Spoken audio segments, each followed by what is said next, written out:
Hello, everyone, and welcome to Aaron and Zach's Mediocre Rafting Show, formerly known as Aaron and Zach's Awesome Rafting Show, formerly known as Aaron and Zach's Mediocre Video Review Show. This is a show where we just talk about rafting in the best possible way we can. We're going to put our heart and soul into it, but we've turned out, even at our best, we're pretty mediocre. Like the best we can do is pretty bad. I'm hoping we can get back to adequate here, Zach. I think, adequate. Remember we were adequate there for a short period of time. Yeah, no, you're not opening the show eating food today, and you're dressed, so that's nice. Yeah. You're here on time. You know what time the show starts, so you didn't come in late like those 2 times.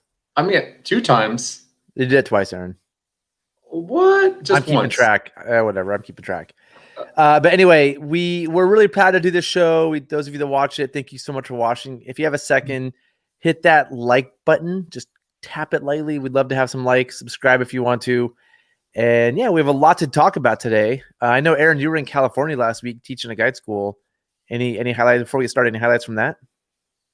No, I just say that, springtime in California is a great time to be paddling there. I mean, the water was dropping out early, but we still got to get on the North Fork of the American, which is, oh man, lucky you. What a great run. I feel like every state and every has these little local runs that are just like, you can fly all the way around the world and you're not going to find a cooler run. You know what I mean? Like I feel like the wind is like that in your backyard. That's like kind of your backyard run, but everyone's got their really cool backyard run. And that, when we were at Davis, that was our backyard run. And it was good to get out there again. It was really fun. That's so cool you went and did that. Did you get photos or video?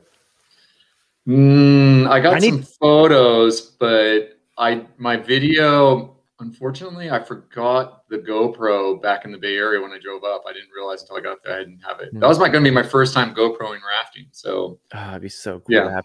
I really need photos of North Fork American. I want to go just because I miss it, but I want to just get some photos. How is it? You can go to brexpeditions.com. There's some really good photos on there. Check it out. Fork American. Yeah. Did you put them up? Did you take photos and put them up? Sweet. Yeah, you bet. Yeah, definitely. I'll go steal them. That's sweet. Good to know. They're not watermarked or anything? No, not at all. Perfect. Copyrights? No copyrights? Awesome. No copyrights. Yeah, nothing. You're set. It's such a great run. How did Bogus go? Bogus Thunder? Well, that's a good question. It was low water. We were like 600 CFS. Oh yeah, that's low. Yeah, so it was good for the guide school though, because we actually lined Chamberlain because you couldn't get the boat through the chute. It was actually, I'd never seen it that low.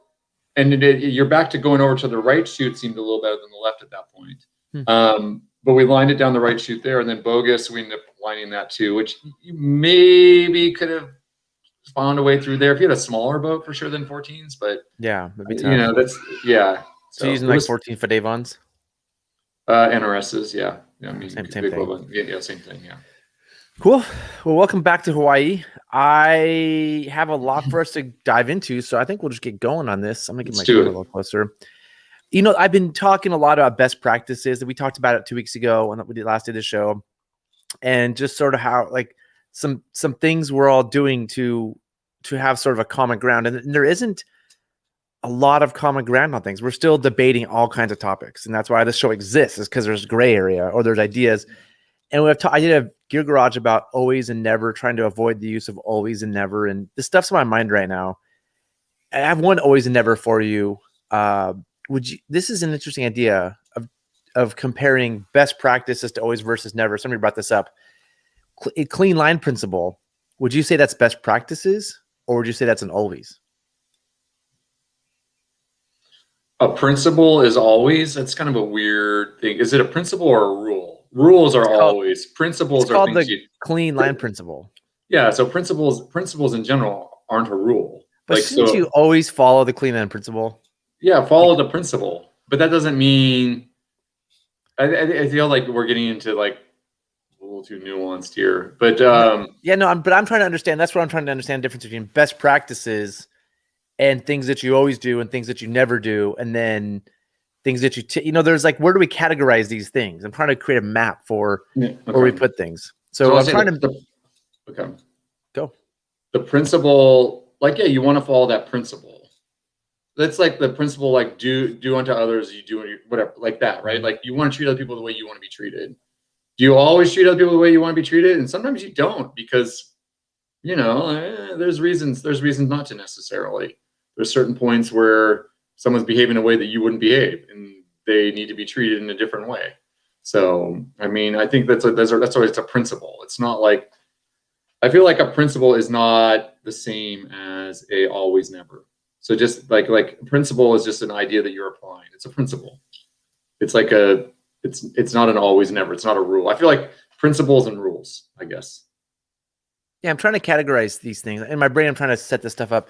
Peter asks us to define it. I've seen a good definition of it somewhere. I can't find it. This is what I wrote a couple years ago.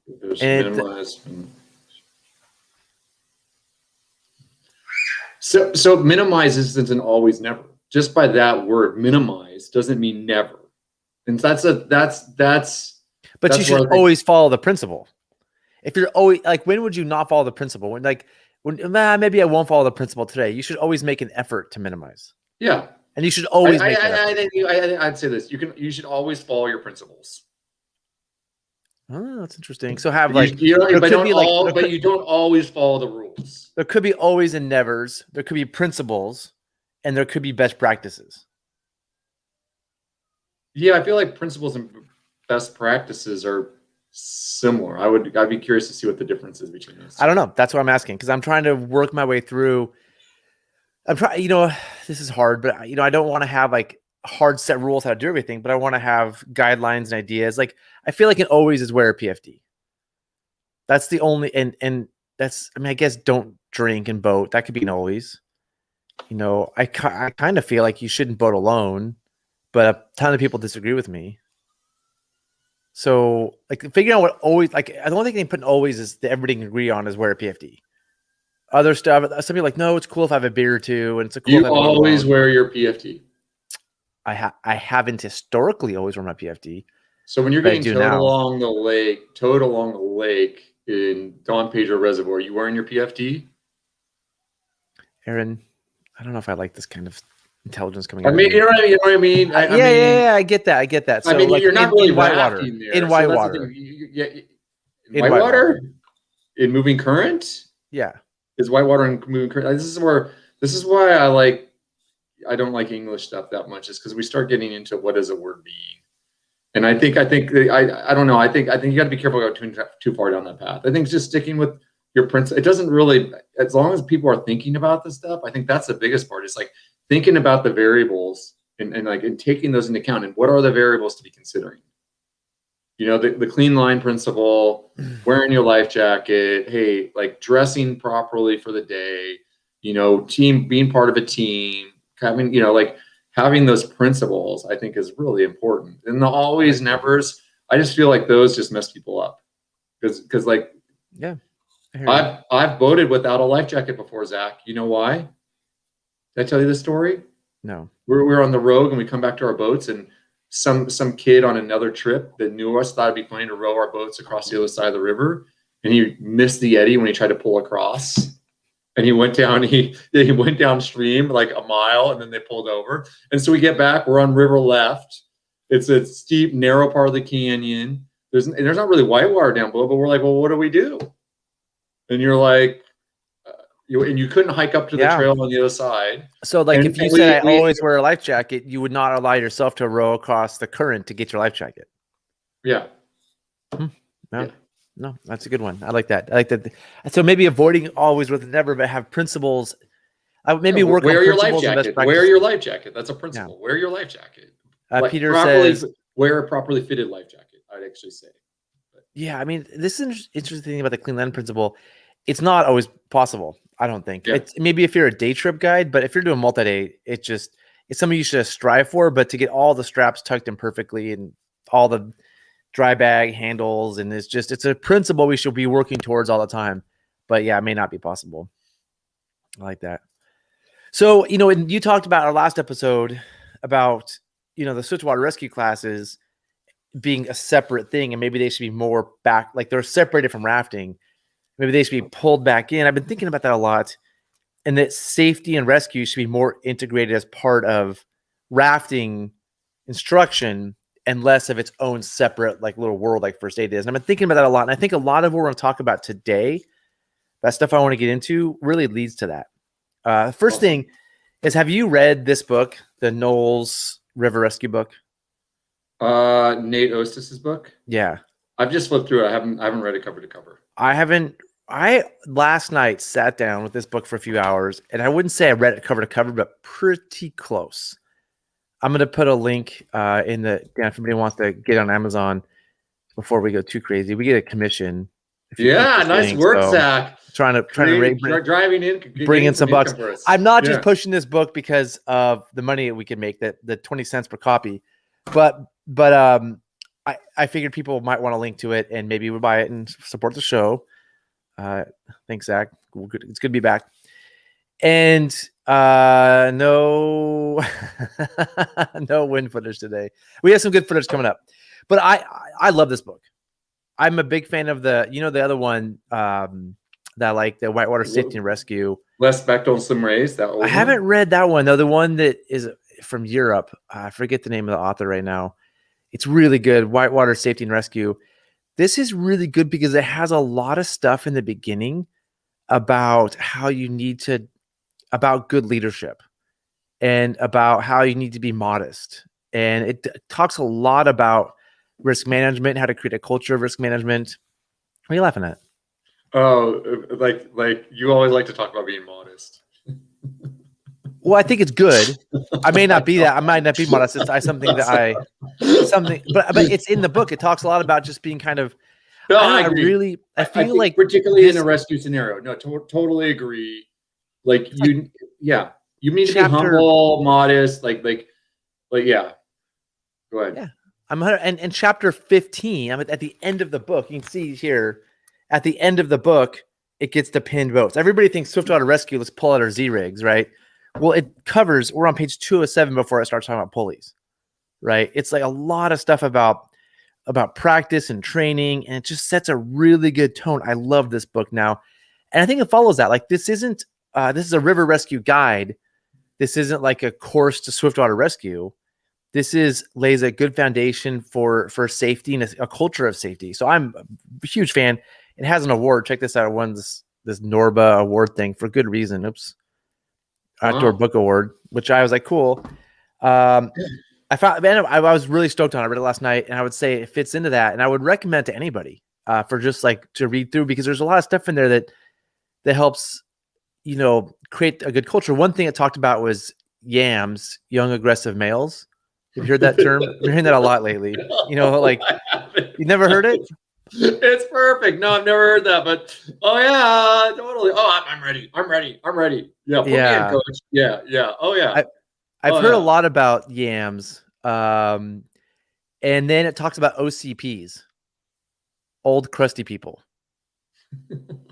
and it talks about like a quote from an OCP. Somebody says, "This is the way we've always done it. We don't need any young folks coming in here and changing things up on us." So it's like people set in their ways. They're burnt out. They're tired of new, like when you come in new enthusiastic, you kind of get sent to the side by these OCPs, old crusty people. And it says there's sort of a difference between, YAMS and OCPs are two ends of the spectrum. And then we kind of need to and both can be problematic. I think that's so important for rescue. Like when we talk about rescue, again, everybody's thinking, how do I tie a 5-to-1, a 9-to-1, a 20-to-1? How do I use pulleys in the most manly manner? And there's a whole bunch of stuff in here about just culture, a culture of safety. So yeah, YAMS epic, Truth 100. Yeah, we see it for sure a lot. And I was certainly one. I don't, I'm not bagging on YAMS because I certainly fit in that category in my 20s, as Aaron can probably attest to. But I think a lot about right now about how do we take Swiftwater this term Swiftwater Rescue. How do we take safety and rescue and integrate it into just teaching, guiding?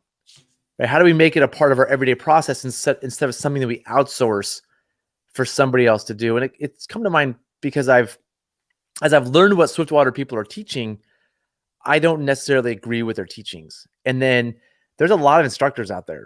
And, somebody posted on Facebook the other day that there's some Swiftwater instructor trainer was saying to never use a bowline.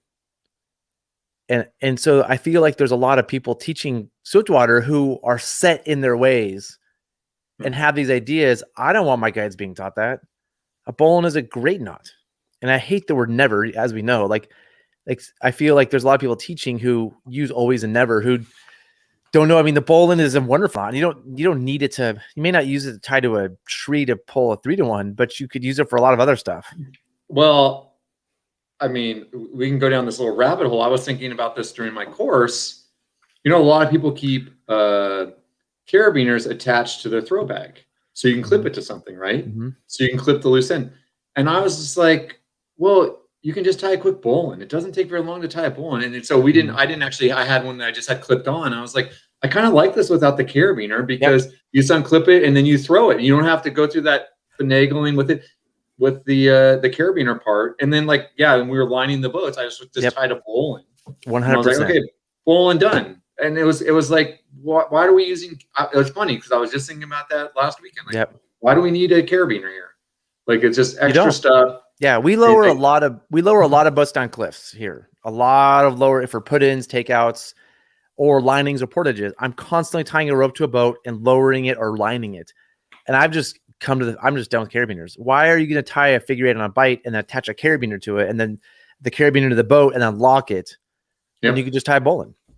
But I guess there's some research that bowlines can come undone once in a while. I've never seen this happen, but that's why the Swiftwater rescue instructor said never to use a bowline, because there's some research somewhere that a bowline can come undone. Like one of the most famous knots of all time. Don't the Europeans belay off? Don't they use some bowlines? Yeah. But they say back it up too. Like do the bowline and back it up.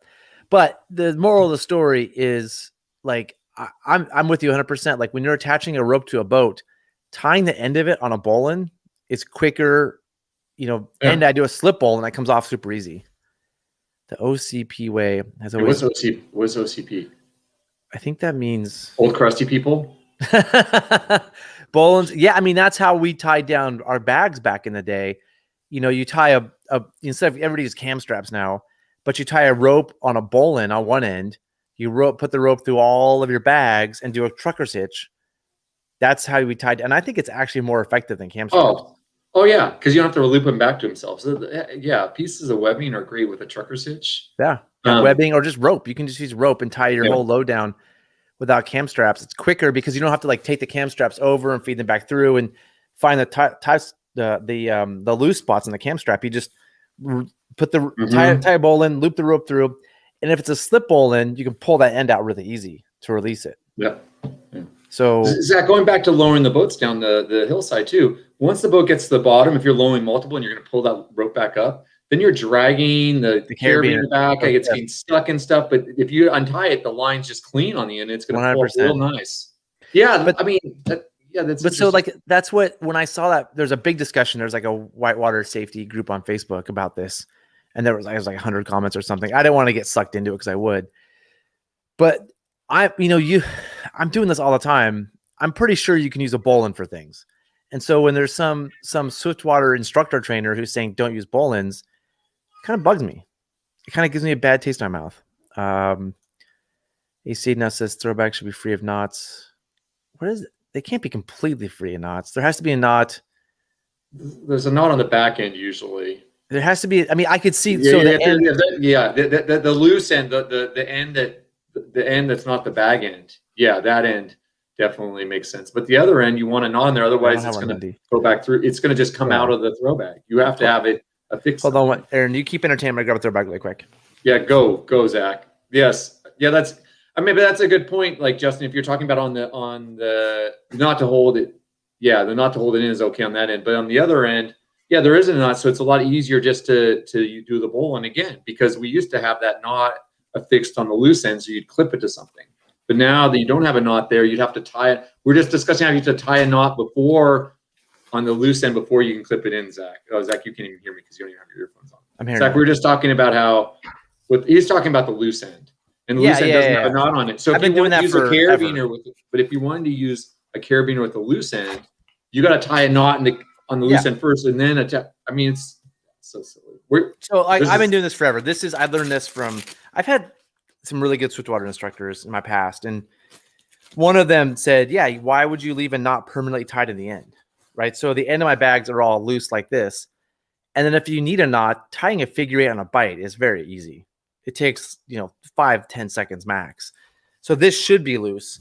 But of course, this end, which in this bag though is even better because the little loop is hidden away. So this is a really good bag for not having extra loops. If you look at any NRS bags, there's loops everywhere, right? The NRS bags, they come with a knot tied in the end, right? Here's another loose one. Yeah, they come with a figure 8 tied in the end. I'm going to say this though, like on the loose end, I like a knot on the end of it, or at least some material at the end that's a different color so you can find the end. Yeah. Because I've opened up the bags and the end drops down in there. You can't find it. It's hard to find, and it's like, and so if you don't have the different color material at the end or something like that, then I like the knot on it. Because then I'm like, I need to find the end of the number. This is taking forever. And if it's stuffed in there, it's not a big deal.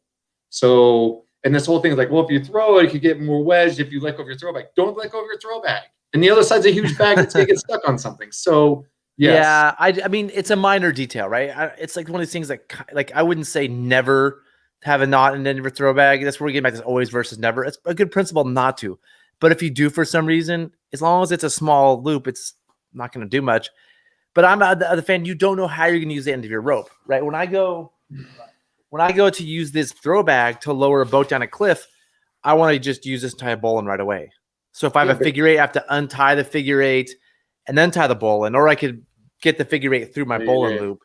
But like I want a loose end because I'm going to use this in other ways than just attaching a carabiner to it. But Zach, I think the problem is not everyone's as good at knots as we are, and they struggle with their knots. And like we can say, practice them, get good at your knots, and we can say that. But it's easy for us. Like I'm horrible at Spanish, and no matter how hard I try, I'm not going to be good at it. I think some people, their knots. They struggle with it. I get that. That's the advantage. I'm with you, but this is something that came up when I talked to a Swiftwater instructor recently. They teach like 7 knots. There's no way you can learn 7 knots. Let's minimize the fewest number of knots we need that people need to know. If you're gonna be a boater, you need to know these. Those knots to me are figure 8 on a bite, water knot, and bowline. You can do everything with those knots. You can set up all your systems with those 3, and they're not hard knots. The bowline's the hardest of the 3. How do you tie your raft to shore? 2 half hitches on a bite, but that's easy. That's easy. Okay, 2 half hitches on a bite. But you could use a bowline. Yeah. Okay. So Rick asked, "What rescue situation use a bowline?" This is where I think that everybody is like the only rescue situations out there are 3-to-1s. Like rescue situation is wrapped boat, right? I can think of a lot. Right, like if I'm going to tie a raft, if I'm going to put somebody in an empty raft and have them paddle out to clip onto something, I could attach my throw bag to that raft with a bowline. Right, or if I'm going to tie somebody onto if I'm going to tie to somebody's little rescue ring, which I don't recommend, you can use a bowline. Or if I'm going to just like if somebody's going to if a kayak is pinned and I want to attach a rope to the bow of the kayak, I can use a bowline. I think the habit you mentioned is everybody thinks you have to tie a figure 8 on a bite and then go find a carabiner and attach a carabiner and lock it. I'm now just send me down the rope. I'm good. Like I don't need a carabiner. Well, I can use a bowline. Like certain kayaks, it would be hard to clip. It's awkward to clip the carabiner onto the kayak too. You got to go back to the rope, or you got to do something weird, and it's putting weird torque on the kayak because, well, the knot will pull. Does that make sense? What I'm saying? Certain kayaks, like just the way the structure of them, or where you're clipped to something, it doesn't. I mean, you can just the knot is just more convenient. The rope just goes through, and you're set. Like if you're going to tie off to a frame, right? Yeah. So you're going to tie off to a frame. It's much easier to go. But if you go at the carabiner is hitting on it, and it's not. Anytime the forces on the carabiner are lateral, and you don't want a lateral force on the carabiner. Yeah. So anytime I'm going to attach a rope to something, I can use a bowline. It's not adjustable, and that's where the 2 half hitches work, or taut line hitch, or the trucker's hitch. But it's a solid attachment to something. So if I have to get a rope to something, what are you laughing at? Taut line hitch. Yeah, man. Zach. Oh man, you're going down, Rebel. Why don't we just talk about the sheep shank while we're at it here? So yeah, those are mostly gear recovery. That's a good point. Like, so if I'm gonna, like, when am I gonna use it to save a person? I mean, a person stuck on a rock. I'm not. Here's the question: is where are you going to use a figure 8 to save someone either. Where are you going to use a knot that you, other than a bowline, to save someone? That's my other question. It's like, I just have a hard time thinking of many situations where I need any knot to save somebody. I mean, it's if you're going to send a boat down to them, like a rope tied to a boat that they jump in, or if you're going to send a boat down to stabilize somebody pinned, then the rope attached to the boat is with a bowline. You can do other things. A bowline for me is just quick. So anytime in rescue, if I'm going to do rescue with a rope, I could use a bowline. But I also could use a figure 8 on a bite with a locking carabiner.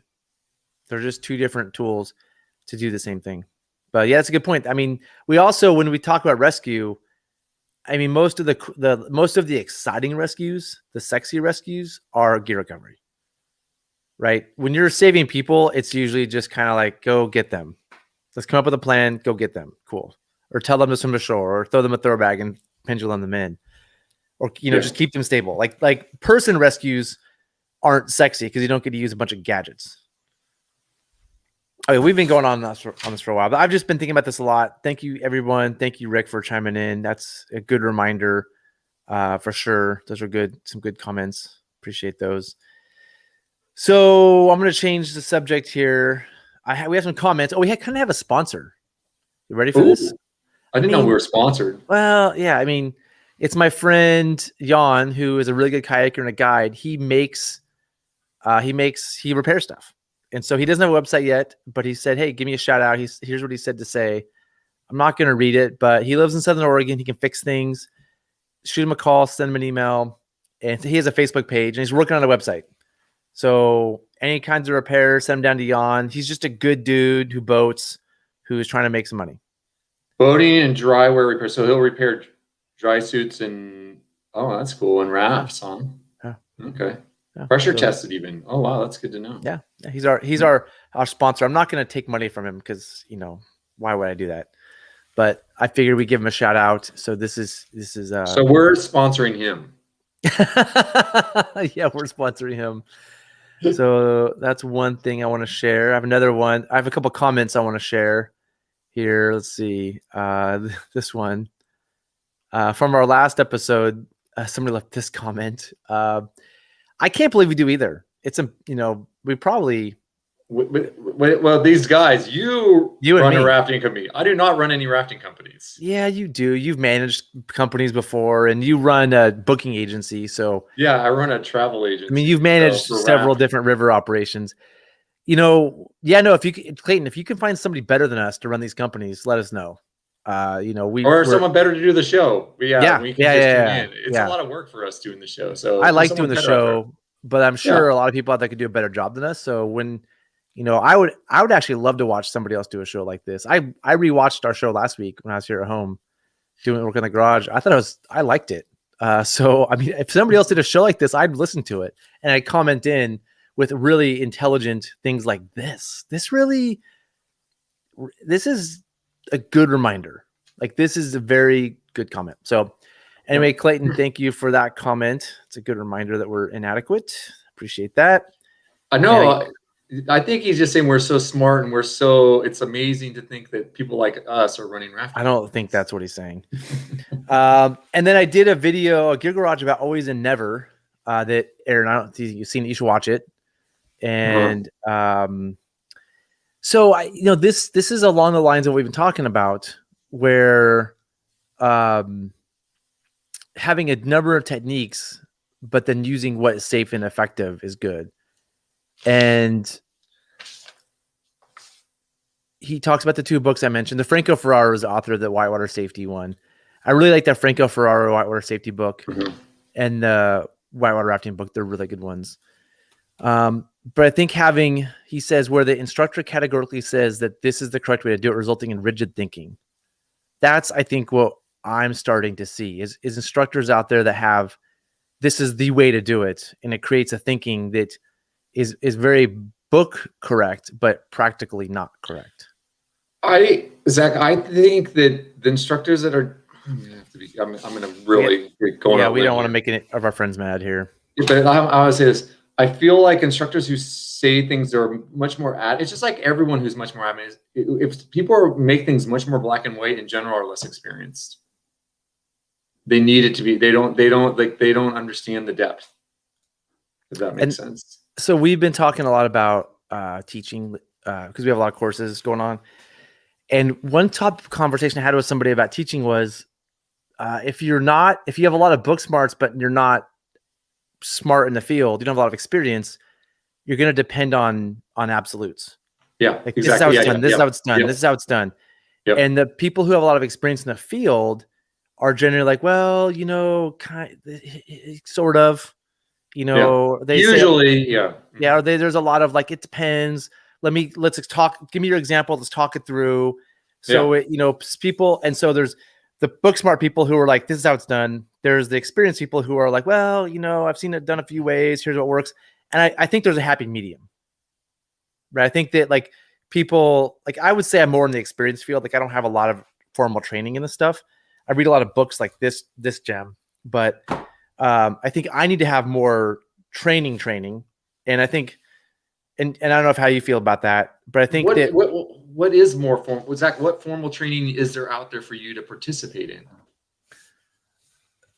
For me, like, in particular, there's an IRF instructor conference next month. It's all online because of COVID. I'm super excited to go listen to that. It's like 2 a.m. to 7 a.m. US time, but there's just more modern techniques happening, and I am now so focused on multi-day stuff that I sometimes forget about like the class 4+5 guiding stuff that it's a good reminder. So yeah, I mean, I could use more training and also more training about expedition behavior and handling people who like handling, disagreements between party members, just like a lot of that stuff, all the acronyms. I bought a bunch of books from Knowles. I got the Leadership Educator Notebook, this bad boy. And so, yeah, just stuff like that. I'm working on that on my own end, like let me thumb through this and pick up some nuggets for my own use, but also just for teaching as well. Doug, you're making Dougie proud, huh? He's yeah. Our friend has worked for Knowles for a long time. So, homemade anchor system for fishing. You mean to anchor your boat in the river? Made anchor system. Yeah. Like throwing an anchor overboard? Oh, yeah. Like fish, they do that fishing, right? And then they gotta like. Yeah, Tyler, you're watching the wrong show here. There's probably go look for Joe Bob and Nancy's adequate fishing show. I've never thrown an anchor overboard. That's kind of an interesting problem to try to solve, I will say. But I don't really have any desire to have an anchor in the middle of the river that I have to undo. Yeah, that's not this show. So we have a lot to go over. I'm going to keep plugging us along. I have been thinking a lot about helmets lately. Everybody keeps saying, got to wear helmets all the time. And, we don't on our trips wear helmets all the time. I think that we've had this discussion. I don't want to go into depth about why and why not again. But we're motoring through topics. I know. I have a lot of topics. Did we finish the last? I feel like there's more to say about the last one. What was our last topic? It doesn't matter. We're moving on.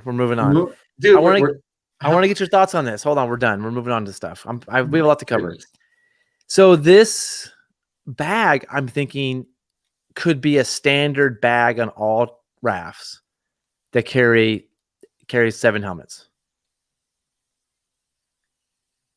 That way, if people want a helmet, they can wear it. If it's going to be flat for 2 miles, take it off. If you're, but what do you think about every raft should, in the US, we're not wearing helmets all the time because, head injuries are not as big of a thing as I think everybody thinks. I looked at the data again. It's all about face injuries. Head injuries, head/neck is one of the lowest categories of injuries on river trips. Even class 3? Yeah. It's head/neck is last after everything. Face is number 1, right? Until we have face guards, that's not going to help. So, but I see the value of helmets, having them in rapids and in a lot of the time. And so what do you think about, we should have helmets with us all the time. And if people aren't wearing them, they go in this bag. Yeah, and then they take them back out and they get the wrong one back and it doesn't fit them right. And then you're sitting there adjusting it because the one's too loose, the other's too tight. Yeah, I don't know about that. I like the premise of it, but I think unfortunately, so you're gonna have people wearing. I mean, it's for show. I feel like because their helmets they're always there. The helmets aren't going to fit them properly when they put the thing is, it's not they're for not show be, and then for show is just it's going to go over their face and they're not going to be able to see. They can adjust them. It's not that hard. New Bonner helmets are super adjustable. But Aaron, what for show is when when we bring 20 helmets to the put in and say by Oregon law we have to offer you a helmet. Who wants a helmet? Nobody takes one. Here it's like, hey, Blossom Bar's coming up. Throw a helmet on, just right there. We don't have to go ask somebody for it. I think easily accessible helmet all the time. And if you're uncomfortable, throw a helmet on. It's right there. I think just have people grab one if you want one at the beginning. That's for sure. That's for sure. What are they going to do with it? Where are they going to put it? What do you mean? Where are they going to put their helmet when they're not wearing it? They grab it at the put in. Now, are they going to hold on to it in their hand the whole time? No, you just clip it next to your water bottle. Just clip it onto your water bottle. Then you have helmets clipped all over the boat. Why not have a bag like this? And they just live in there.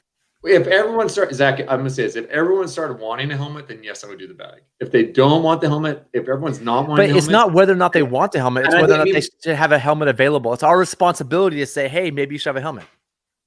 If you're gonna have everyone wear helmets for Blossom, then I'd say yes. We're gonna do that. Dustin, who is one of my coworkers, is excited about it. Aaron, so of course, you guys have been talking about this last week. Yes. He doesn't know about it. This is new to him. The only person who knows is Michael, who just bought these. So Dustin's hearing about this. So you've already bought them, so it's already a done deal. There we go. That's exactly. I'm gonna say, I hope your guys take the time to make sure the helmets are properly fitted for each individual every time they take them out. Sure. Because otherwise, I think it's a danger. Do you think an unfitted helmet is more dangerous than no helmet? Yes, I do. I've seen more problems with people falling and swimming with a improperly strapped helmet and falling over the face and they can't see and having problems than I've seen like people like, oh, I wish, they need that helmet there because they would have hit their head. Like more problems with that with swims, with helmets. And that's one of my big things that I talk about with in guide schools. I always say, when you get a helmet, you need to try it out in the water and swim with it and make sure it's going to stay on and not go over your face. Because I've seen it too many times now. Like that's my big concern is that they're properly fitted. So we'll make sure they're properly fitted. Yeah. Okay. Yeah. But anyway, Dustin, I thought you'd like this. I've been thinking about this a lot because, I feel like we should be promoting more helmet use and having them readily available. It makes it much easier. Why just make them put them on and put in, and you can put them in a bag when they get on the bus at the end going home, and just wear the helmet the whole time. Nobody's gonna wear a helmet the whole time on the road. Well, why not just make them wear it the whole time? Well, I just say that's part of the policy. They come with Northwest Rafting. You got to wear a helmet from the minute you get off the bus. I mean, there's some issues of wearing a helmet the whole time. One of them is there's no sun protection. You could overheat when it's 100 degrees out. You could overheat, right? It's not super. I mean, Dustin's just full of. Right, there you go, done.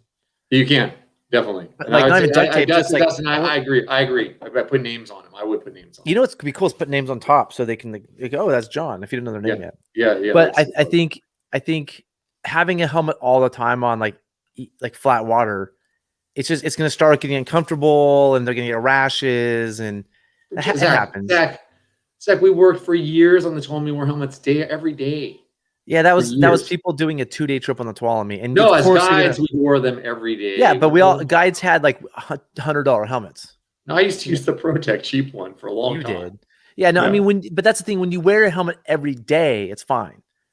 Right? When if you've never worn a helmet and you're wearing one for the first time for 4 days straight, then it starts chafing and then you don't have sun protection. So you get sunburnt and you can't wear sunglasses with the helmet because it'll like hurt your head. So then your eyes get all messed up. So anyway, we don't talk about this anymore. Dustin, glad you like it. One last thing I'll say, Zach, moving on. The name thing is a great idea, but it just means you're going to have to move them around every morning. Who's on which boat? Here's your helmet. Here's your helmet. It's fine. Or you adjust them. But I think having them readily available and easily accessible, I'm excited about. So Zach, here's my next question. Are you doing that on the Middle Fork as well? Yeah, I think so. I mean, on the Middle Fork, we typically have people wear helmets the first 2 days. In the gearboats too?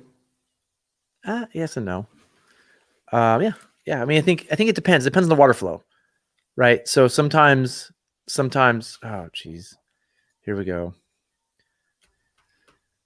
We're not going to go into this. I don't want to go into this too much. No, but it's true. Private boat, you can do whatever you want. It's private boat. Yeah. I don't feel like commercially we should have different rules, but I don't want to get into it. We've talked about helmets too much. What I'm excited about is a way to make them more accessible and available, right? On the middle fork, and knowing that helmets, the reason we wear them is for paddles to the head, right? That's probably the most common way to have a head injury. Like, there's not a rash of people falling onto rocks hitting their head. That's not a thing that's happening in the whitewater rafting community, right? It's things happen. It's like the boat tacoing and people get smashed to each other. So are you just talking about in paddle boats? Or are you talking about or gear boats as well? I think in gear boats it works too. I mean, the thing is that bag isn't a solution for gear boats. So we're still talking about that solution looks like. But I think if you look at the rafting industry across the country, like, not people aren't wearing helmets. It's just not like a thing in the US. The rest of the world, they do, right? But I think we want to trend towards more helmet use, and having them easily accessible, I think, is the right direction for the trend. Yeah. Have you ever seen the little nose bags that like goes inside the nose of the boat in the bow? That might work well. That's what I'm thinking about for the gear boats. Yeah. Yeah. We're trying this out. Like, I bought a bunch of these. I mean, Zach, I'm gonna say, like, I'm definitely being a little negative, but overall, I think it's a good idea. But it's just more stuff, and like, okay, yeah. But the bags would live in the boats. That's where they live. They're always there. They don't come out. At the warehouse, they're in the boats, right? They maybe live in the boats, because in our warehouse, our boats stay inflated a lot too. So the helmets stay in the bags stay in the boats. It's a part of a paddle boat. Anyway, let's move on. I don't want to talk about helmets anymore. I'm tired of talking about it. This is a video. Can you hear the audio? Yes. Oh, awesome. I fixed that. Whoa, that's so cool. Can the audience hear the audio? So this is a video we talked about recently. This isn't the wind, no blooper. No. We're calling this Rapid Sweeney Todd now. And you're ahead of me here, actually. You push this move. If you see you here, you're pushing it. This is the one we talked about last time. You're in a 14, I'm in a 16. My boat's 4 inches wider. Okay, I just pushed across it. Yeah, like it was no big deal. Like it was no big deal. Yeah, now, just push across. I'm more of a puller. I'm more of this dump momentum. I wanted to pull through the angle. I could see how a push here is kind of nice. Use the tracking of the raft. Yeah. No, I hear you. At this point, I think I'm no problem. I'm going to make this. I go be that rock. I'll make it just by that rock. Oh, you're pushing too. Yeah, I spin it around. But right here, there's that rock to the left. I can't pull anymore to the left. Right. So this is where I'm like, I didn't see that rock. And now it's hard to keep pulling left. Where you pushed and you just built momentum to the left. We had a gearboat go over here, and this rock is super sharp. This is where we tore a gearboat. Oh. Yeah. Okay, that's where that tear is. Yeah, so that tear I showed you a photo of is in this right side. And so this is where I still think I'm going to make it. Then there's another rock. And I nearly wrap here. That's nearly a wrap. I think what saved me is these wings, and the Sotars be the same. They're so stiff. Yeah. And this is a big tube boat. If that was an Avon, that would have wrapped. Right. But it's a little bit bigger tubes than Avon, and these urethane and boats. I had all the weight in my boat, Zach. I think I had the other gear boat, and I had most of the weight. And your boat was so light that it just. Wait, you don't see that stack of bags in front of me? We know Zach's really good at stacking stuff up high to make it look like he's carrying a lot of stuff. That's his favorite technique. So I'm pretty sure it had a stack behind me too. Yeah, maybe. Yeah, it is pretty incredible it didn't wrap there. So yeah, it's surprising. And so this, to me, now, right, we've been talking about Illinois lately, and there's been a lot of people running low water Illinois lately. I think this is the trickiest rapid at low water. I'm not joking. It's the one that gave you the most problems on it that day. But have you gone back and run it since that day at these same flows? I haven't, but we also ripped a boat here. And I think we ripped a boat and broke an oar on 2 separate boats. So, I mean, actually what I'm thinking now is just lining the left, just going far left, just scrape the left side. I think it'd be my new line, or line it. Well, I think the problem is you've got an upstream. You're trying to upstream ferry it, and you're working against the tracking of the raft here. So That's the problem. Usually I can overcome that. If it was just this rock right here on the left, no problem. But it's these next two rocks where I can't get the left. They push me back middle. Yep. Yeah. And so I didn't see those rocks. Right. This is where pins and clips are awesome, by the way. I just want to point out just one more time. Like, watch what happens with pins and clips. We're ready to go. Hold on. So I see it coming. Ship the right oar. If the oar stays in place, I have the left oar to hold on to. So while I high side, boom, oar's ready to go. I can keep rowing. That is why I like pins and clips. If there was spinnies or whatever, the oars have been everywhere. You knew it was coming. I'm not sure what you're saying. Yeah. I mean, you saw it ahead. He planned ahead. Yeah. I thought I was going to hit the rock with my bow and bounce off, and it's just a little bit. If you go back, if you go back off to the right of it, yeah, I really thought I was going to get my bow on it and just bounce off, and it just right there slid off and turned the boat sideways. But it's lucky you didn't go right, huh? Because you could have ripped the boat. Could have torn the boat. Yeah, this is a wing boat that has the fabric and the coating, which it's a pretty bomber boat. I don't know if we could. I mean, you could probably rip it, but it'd be a little harder. Just grab the frame. Blue Puma, I do not grab the frame. That's a rule of mine. I don't grab the frame. I've seen a lot of people let go of the oars and grab frames. It doesn't usually end well. So I try to hold on to my oars the best I can for stability. Really? You never grab the frame? On an oar boat, how do you grab the frame? I'm gonna say with the creek frames, they've got that little, they got the bottom piece and they got the piece that comes up like this, the round tubing that comes up over the top, and then you got the pin out of the top of that. You know what I'm talking about? Yeah. I'll grab onto that part if you're high siding. Yeah. If you're high siding, but if you're just rowing, I mean, what I see a lot of people with. Yeah. What I see a lot of spinning people do is they push their oars forward and hold on to their frame and just hold on until they're done with the rapid. Right? To me, that's not good, proper use. You need to properly ship and then maybe let go of one oar if you have something going on. But you really want to. My goal is to hold on to my oars as much as I can for stability. As soon as you look over your oars and grab your frame, your oars are flapping around and you don't know what's going to happen to them. So I feel like you want to have oar control all the time. Yeah. That's boating. And as soon as you grab your frame, you don't have oar control. Now, if you're high siding, like I did here, I let go of an oar. Like I would grab something, maybe the little thing you're talking about, but the tower. Yeah. If you're high siding, I can see you grabbing the tower because you have to let go of an oar to high side. Yeah, but every other time, I don't let go of oars. And I saw that on the middle feather trip I did where a cap boater would run the entrance of every rapid. He'd get the entrance and let go of his oars and hold on. And he survived because he was in the cap boat, but we all just watched him have some crazy lines because he was too scared to let go of his frame. And then we watched, it was Bubba. Or, no, it wasn't Bubba. It was not Bubba. It was Tyler Soleil's dad, Doug. Doug was just a ninja. We watched the guy let go of his oars and hold on his frame. And then Doug would run it and hold on his oars and have great lines. And so I learned then, that's what I think. But, of course, Blue Puma, I could be wrong. Totally. Doubtful, but it could be. Curious how the boats before Denise, they went great.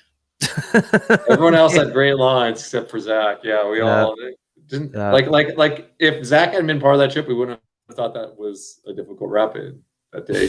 I'm like difficult, but it would have been like what it was like dang, that was it was messy. So it'd be good. It'd be fun to go back and look at it again now at these flows and do it again and see what happens. Ooh. Oh yeah, I definitely want to go back. Yeah. Can you hear that? Can everybody hear this? It's so cool. The audio is working. I finally figured out how to do this. It's kind of weird and echoey.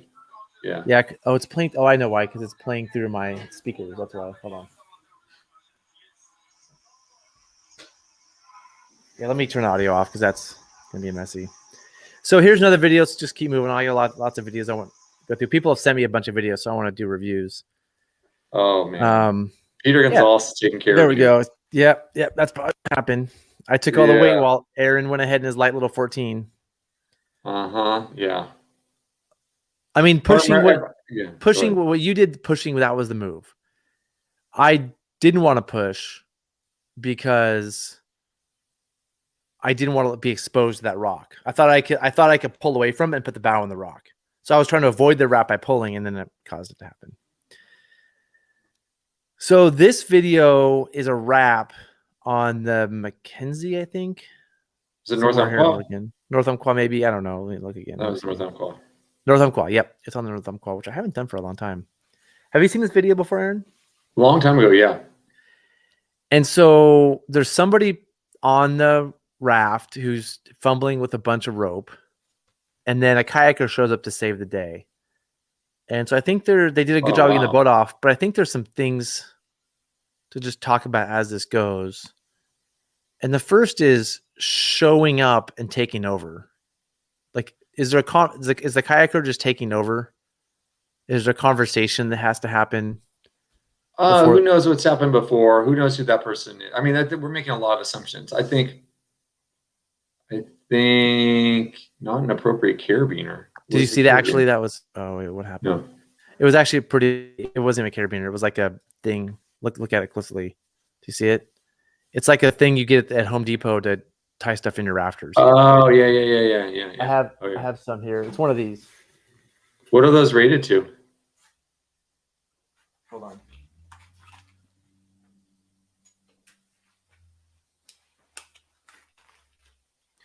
I mean, they're steel, these things, right? Yeah. That's what it was. And they're not locking, but they're probably rated higher than I said. Oh, yeah, it's right here, 280 pounds. That's not that much. Is that right? Huh. Yeah, but they're steel. Anyway, it's not an appropriate carabiner. And so what he does is takes the rope off that was going to the far end of the boat and puts it on the closer end of the boat by the shore with his non-locking carabiner, which is not an appropriate carabiner, right? Like, he's using his rescue tether carabiner right there.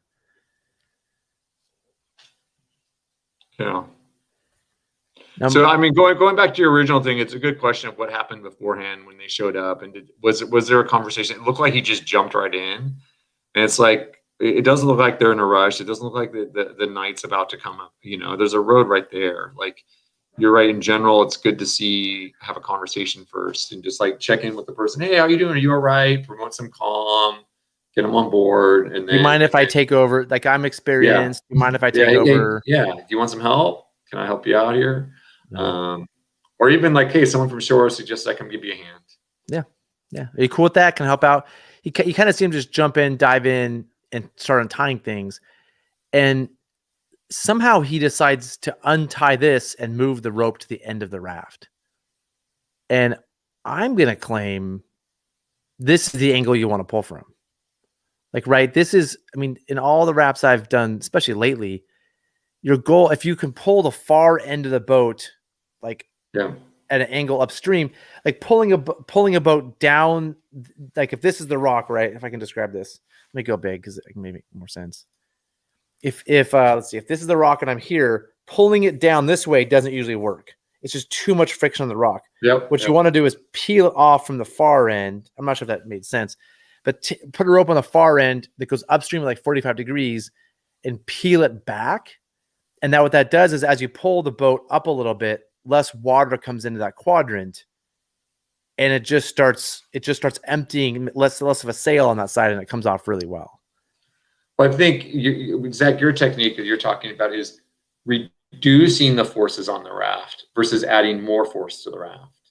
I think that's the big thing, is like what you're doing is you're reducing the force hole in the raft against the concrete pillar, right? You're working against that force, and you're like, okay, we're going to reduce that force there.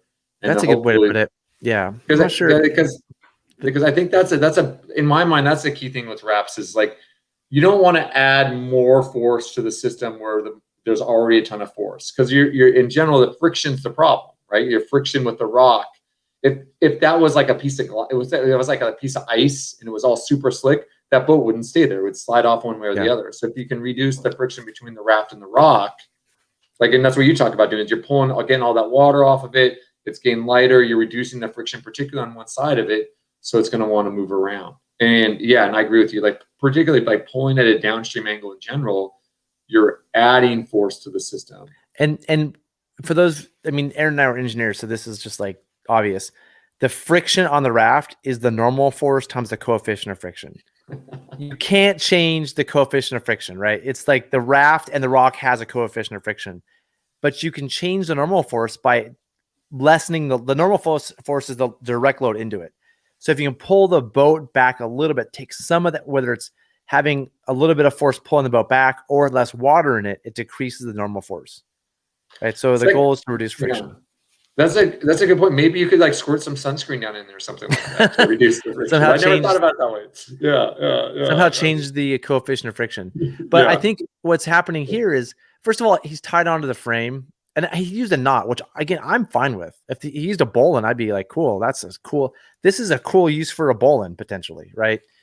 But tying onto the frame, I don't know how many times you tried this before, but it ends up shifting the frame and not the boat. Yeah, I'm a bigger fan of going to the boat. Yeah, so like I would have maybe try to go to this D-ring somehow if I could, or go to 2 D-rings. What you really want to do is go to do a 2-point self-equalizing anchor. So if I had showed up and we're being super armchair quarterbacks, I would have been like, hey, what's up, dude? Let's try pulling. He has a setup. Let's try it. Let's pull what's set up and see what happens. Learn something, right? And then I probably would have, from what I learned and what I know what usually happens, is done a 2-point anchor between these two and then pulled that rope upstream. That sound reasonable? You know what I think that's reasonable. You know what I would have done? Deflated the tube. Well, maybe that too. Yes, I would have probably deflated. I might have deflated the tube that the guy's on there right now on that side. That tube. The tube right in front of him. Yeah, because it looks like the boat's going to go off to the left. To river left. Yeah, it's almost off. Like, it looks like it's going to go to river left. If you deflate that tube that's right in front of him, if it's quadrant. Oh, the one. Yeah. I thought you meant the guy in the bow of the boat. No. Yeah, that tube one there. Right above. Yeah, exactly. Right, there'll be less water coming in. Yeah, tube deflation would work here for sure. Deflate tube there. The second thought, though, Zach, is I would go around the tube right in that same area we were talking, right where he was. Oh, because he has access to it. And then you could pull the tube, and it's doing exactly what you say. It's pulling the tube and it's pulling the raft off of that object, reducing the friction. Same idea. But then you don't have to go all the way down to the D-ring on the end. You don't have to do the self-equalizing thing. It's just go around it and you're done. Okay, that makes sense. So 2 things. One, so what Aaron, you're saying here is right here, put webbing, or just put the rope, just take the rope, put it through, tie the rope back to itself on like a butterfly or whatever you want to use. You can tie a bowline. Tie a bowline. Yep, tie a bowline. And also, I think by deflating the tube, you're reducing the coefficient of friction, because now it's not a hard boat against rock. It's a sloppy boat against rock, and you're decreasing that coefficient of friction. It changes the shape of the boat, but also decreases the coefficient of friction. So you're saying, yeah, that makes sense. Like tie the rope, the throw bag, the end of the throw bag, because you can't get the bag through the floor. You have access to it for sure, 100%. Go around the tube here. I'm with you on that. Even use that weird rope that he has, which is probably enough. I mean, you're not going to, the loads aren't here like that big. Or this throw bag, right? Go through there and then pull it, deflate the tube a little bit to reduce the coefficient of friction, how much water is piling up in there, and then upstream pull. I would probably just start by deflating the tube some and wait to see what happens. And maybe and try to push on it right where he is. Just push on the boat a little bit, push. See if I can work it down a little bit. Because even if it moves, just like you push out and come in and push out and come in a few times, and if you see it move down even like just a little bit, you're like, okay, I just keep doing that, and it's slowly going to work itself off. And I don't need to do anything else. Don't need to make it more complicated. Yeah, I'm pretty sure you can get this off without ropes. This seems like it's almost it's pretty close to coming off, but we're not. So I think it does. Actually, it looks like he's fishing, and he has one of those fishing seats that rotates. So would you use that throw bag for a mechanical advantage system? If it's really close, if you're like, man, it's almost gonna come off, I would throw a quick 3-to-1 on there. Sometimes you're like pulling, like, oh, it's so close. We could have 3 more people pull, or we can just do some quick stuff. So it's taking the oars off. Okay. Which is smart. It's probably going to flip. The oars are in the way. I could be up for that. So this is where, again, pulling from that angle is pulling it actually against the bridge a little bit. And in watching this, see how he's pushing on it right here with his body? That's basically the same thing as pulling on the rope from that direction. Like what's getting this boat off is not the rope. It's that pushing. Like pushing from that angle. That's the same as putting a rope upstream. It's putting bodies under a boat, which to me is a little like looks like they have 3 sets of hands on it at least. There's 3 people pushing on it. I think if those 3 people just pushed on the boat to begin with, it probably could have just got And maybe the point of the rope is just like what happens after. Like they're like, we know we can get this off. Let's get a rope on it. The guy's not pulling. It's just like he's ready when it comes off. He's ready to, handle it. But they did a good job. Came out pretty nicely. And speaking of a good job, it was like I never felt like anyone was in danger there. Like it wasn't like people were doing anything real risky. The way they got the boat to shore, got gear out of the way, keeping it clean, keeping the situation from being messy. Yeah. Yeah. Now rope guys just have a leash on it and they're pulling to shore. Yeah, maybe they weren't pulling on along the line of the bridge. They were just doing it they were thinking about what happens afterwards. So maybe they did perfect. Yeah. All right. So that's nice. Yeah, that was nice. I got more, Aaron. I got lots of these little videos we're getting caught up on. Okay, so are we going to talk about floating knives, Zach, now? Can we talk about floating knives? Sure. What do you think, floating knives? Why? So when you drop your knife in the river, it doesn't sink. They use it. This isn't a problem. This isn't a problem. But they can just make them float. Why not? They can't just make them float. You can't just make all knives float. So what Aaron's referring to is he found a floating knife for sale. It's a knife that floats. That doesn't make all knives float. It means a knife floats. They're for like rescue. They're for like safety on ocean trips. Like if you were in like those little like you had those little blow up little rafts, those safety rafts that you have to get in. They have a knife that floats, so you don't just drop it and lose it. And I thought that'd be kind of nice on the river. Like if they could just make the knives float, then I'd be just like, oh, cool. Yeah, I'd rather have a less bulky knife. I'd rather have a less bulky knife. If it floats, it's going to float away. It's not like the ocean where it floats and it's right there. You drop in the river and it goes away, and then it's going to be a floating knife. It's not that bulky. Do you want to be swimming on a river full of floating knives? No. That was the one thing I was wondering about. I want my knives to sink. Would you rather have it sink or not? That's the question. If you're surfing in a hole and your knife falls out, do you want to sink down into your raft or do you want to float on the surface? Yeah, I don't think I want floating knives in the river when I'm swimming. So I think I'm going to pass on this one. I've been thinking a lot about knives lately and having a lot of debates about knives. I remember one time we cut ropes with knives, and I had the scissors out and cut the rope. A lot of people have been suggesting certain knives to me, like, oh, you gotta have this knife, gotta have this external knife. I would urge everybody. I want to do a test. I want to get a bunch of knives together and cut rope with all these knives, because I'm gonna make a claim after doing some pretty minor data collecting, which is minimal data collecting, which means I don't know what I'm talking about. That Gerber Easy Out rescue knife is the best at cutting the rope. So even though it might take me a second longer to get it out of my zipper pocket, which one is that? Cuts the Gerber. It's the yellow one that turns out has a little bit of an angle to it. You gotta open it up too. Yeah, it's an internal. I'm trying to see if I have it's a folding knife. It's a folding knife. One hand opening. It cuts rope because it's also curved. Like when a knife's curved, it's going to cut the rope better. There's the knives. Like what's happening is a lot of knives are triangular down. Yeah. So when you're pulling, it's actually not as easy to cut. Yeah. So there's a bunch of. It's like hooked on it, and you can. I got what you're saying. That it makes sense. But I thought we agreed that the trauma shears were the best option. The trauma shears were awesome. Yeah. Weren't they the best? No, the trauma shears, Denise. Yeah, the river full of floating knives. Yeah, I'm out. I don't want to talk about that. Hold on. I'll grab. I think I have a knife handy. Hold on one second. Man, he just keeps leaving me here by myself today. So Denise not into the floating knives, huh? Mm-hmm. All right, here you are. Okay, so here's that knife. Let me go big.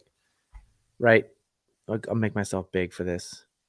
It doesn't wrap around as much as I thought it would. It doesn't, but because the handle is kind of curved, like when you cut rope with it, and we can tell when you cut rope with it. How do I handle this? It has a little bit of a curve because the whole thing is curved, right? It's those long knives that are straight. Yeah. That where the knife actually like comes down to a point. It's actually harder, and the grip itself, how well you can grip this, how well it feels in your hand, plays a big role. There's one diving knife that people swear by that has a really cool release, but try cutting rope with it. That the handle is so small and so hard, it's hard to get a solid grip and pull. So what I'd like to see, maybe we'll do this in a future video if I collect all these knives, is let's get some knives, let's get some different ropes, brand new rope, used rope, different sizes, and really see which knives cut better. And maybe this knife cuts 5 seconds faster, and having an internal knife is maybe smarter. Zach, I'm going to go back to this. I don't understand why we're even talking about knives. Trauma shears. I thought the trauma shears were the solution. I'm serious. No, they're sweet. They were like, they were so much better. You can't spread cream cheese with trauma shears. Well, I think you can. But maybe that's one of the tests you'll have to do is, can you spread cream cheese with it? Can you cut your bagel with it? I mean, there's other using knives that trauma shears don't work on. All right, we'll move on. We got to keep moving on. I would like to, before we move on, Zach, there's a couple comments, then I want to, I go back to this style. What do you want to talk about? There's a couple of comments first. Okay. Oh, you want to show that mount the flip lines next to flip lines? That one? Yeah, I like that idea. No. Well, it's funny, and then you can cut them if you need to. So, anyways. Oh, those flip lines. Oh, you mean the little dangly flip lines? Yeah. Oh, okay, that's funny. I thought it was something else. Yeah. I thought that was a really we're calling those dangles now. Like dangles. the flip dangles. Okay, so but going back to the knife thing for a second, why don't just carry a pair of trauma shears? No, I think it's good to have it, but we talked about everything you carry adds up, takes away from your flotation. Yeah, instead of the knife. Why not carry trauma shears instead of the knife? Cream cheese. Is that your reason? Is cream cheese? Yes, that's my reason. It's my honest reason. Besides cream cheese, isn't it a better option? I mean, are we being what is it? Are we not? We're not being the yams. Are we being the old crusty people? Aaron, I'm not convinced. I need to do more studies because there's probably some rope thing we're not thinking of where the trauma shears won't work. But I'm asking, like, it seems like a better option. Like, I haven't switched. I'm still using my river knife, but trauma shears seem better. I mean, the ones that I have, the not any trauma shears. It's the Gerber ones. That's the one that did it. Those $90 Gerber ones. Yeah. And, those do rust. They're not really made. I don't know. That's a good question. I think there's a lot of times that we need knives too, to like where trauma shears won't work. Like maybe spreading cream cheese or something else. Peanut butter. Okay. We'll need to think about this more.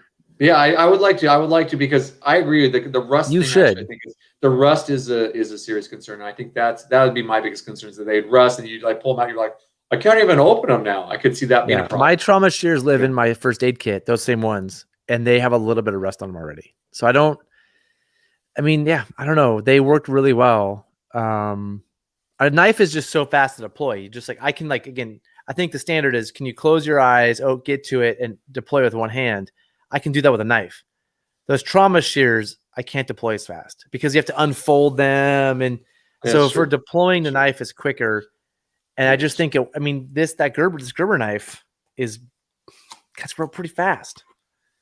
So I'd urge everybody to just take whatever knife you have that you swear by and go cut some rope with it. Don't just deploy it and have it in a PFD and say I have a knife. Go cut some rope with it. That's a skill to practice.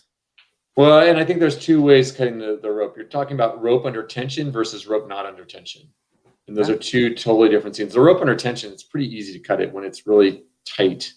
But when it's loose and you're trying to cut it, it's a lot harder. It's pretty hard. But with this knife, again, these are big serrations.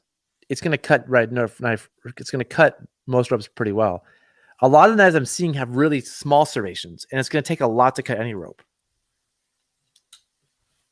Yeah, would you rather have a knife or can you have entrapment? What kind of entrapment? I think like a rope entrapment? No, I think he's talking about entrapped underneath the raft. That's what I'm guessing. Well, my knife won't do much. The trauma shears might be better for that. Start cutting through the floor with trauma shears.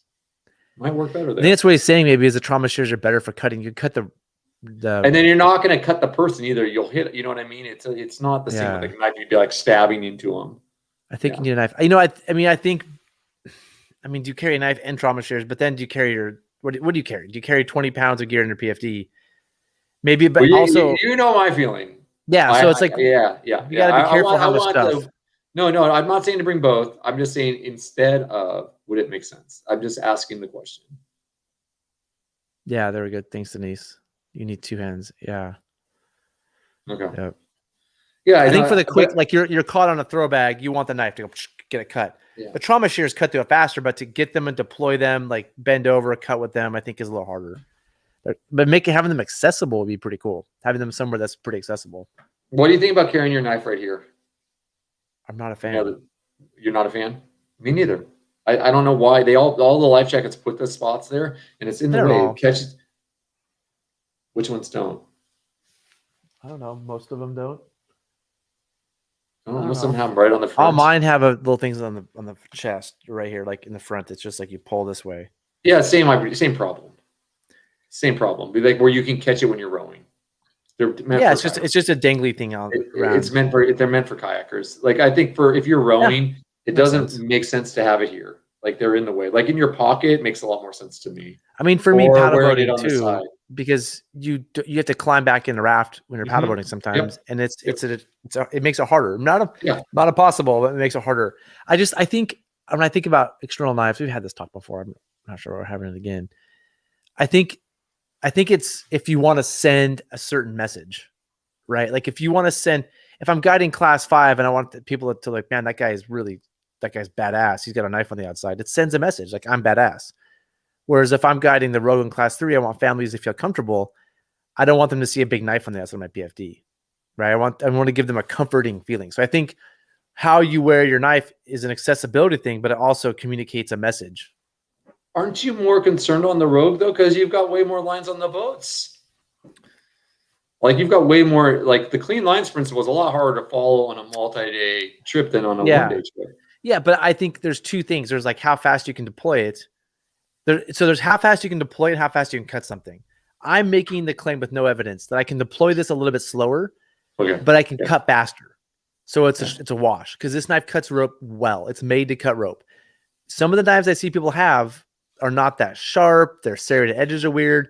Try cutting rope with them. They look cool, but they don't cut rope well.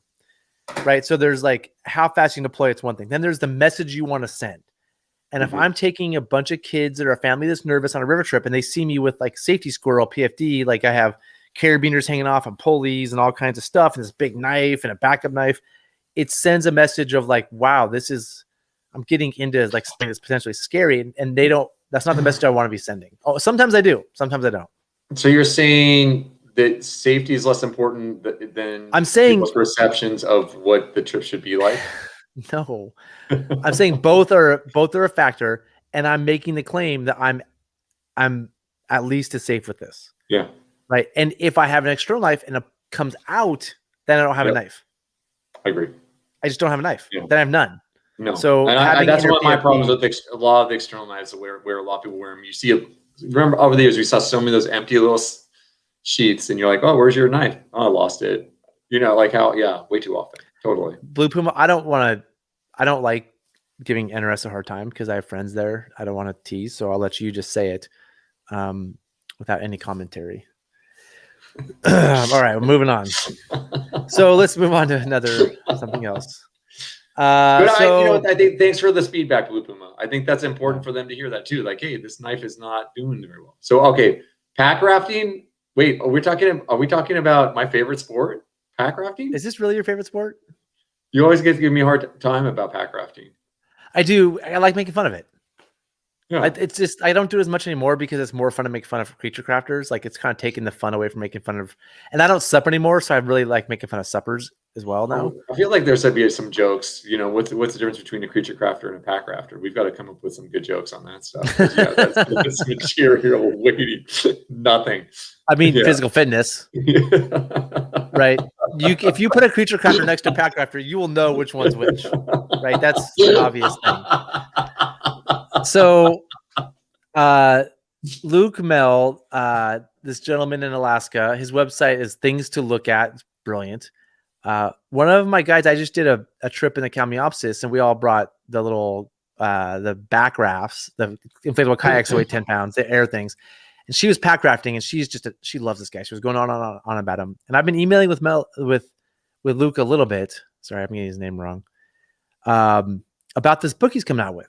And so I want to give it, it's not out yet. I want to give it just a quick plug. And this is a part of it, which I really like. and he's really into having a culture of safety. And one thing he told me in an email, or he's been putting on his website, is there hasn't been a pack rafter fatality in almost a year, which is pretty rare. There's been a lot of pack rafter fatalities. It's been a big issue, and he's working on changing that. And in May, it will be 1 full year without a fatality in pack rafting, which is a big deal. Yeah. And so he wants to just sort of raise the awareness about pack rafter safety. And he's almost done with this book that's going to come out, which I think is going to apply to more than just pack rafting. But I really like this a lot. I thought about this a lot. Whereas when we talked about teaching rafting, start with how to raft, the foundations, and then talk about how rivers work and river running, and then what when things go wrong. Right? So it's like how to do it, prevention, rescue, in better words. And so and then part 4, we don't put rafts in our backpacks, so we don't have to worry about that as much. Well, but it is true. It's like how to pack in the vehicle and packing to get home and packing to get out on the water. Sure. That's a big part of rafting. So I'd say that there's a, and sure. like rigging. Well, I guess rigging your boat doesn't really count, but that would be under foundations maybe. But yeah. I think what I really like is this diagram to make me think a little bit more about not just pack rafting instruction, but boating instruction in general, as a way to sort of break it down. And when things go wrong is medical repair and rescue. Right. And I think integrating when things go wrong with how to boat, I think is super smart. And we've talked about that beginning of the show. So I just want to put this out for those of you that want to check out his website. I'm going to put a link to it here. It's worth checking out. I highly recommend, stop watching the show. We're just going to blabber on and watch videos here in a little bit. And he has some really cool insights on his website about pack rafting and boating in general. So just want to give him a quick shout out. Any comments while I go find the next thing? Sure. We have a lot of things to go through, and we're running out of time. Oh, yeah. This one's good. All right. You ready for this, Aaron? Let's see it.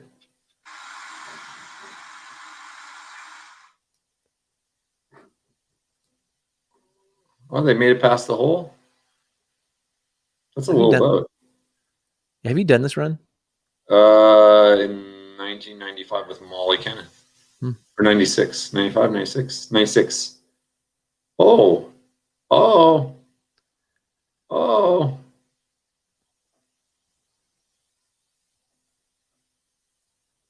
Oh, that's the classic right there. The guide's out of the boat and swimming downstream, and someone else is stuck in there. Oh, where's the rest of their team? There's a lot of issues I had with this. That person's doing a good job of high siding. Yeah, I think this person's doing a great job. Yeah, trying to pull the boat out.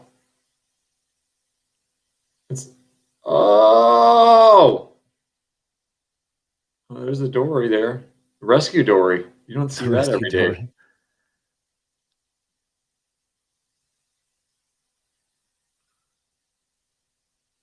So there's just some things I wanted to point out. Where's the person? Is they holding on to the raft? I think they're fine because the kayakers, or the person that swam.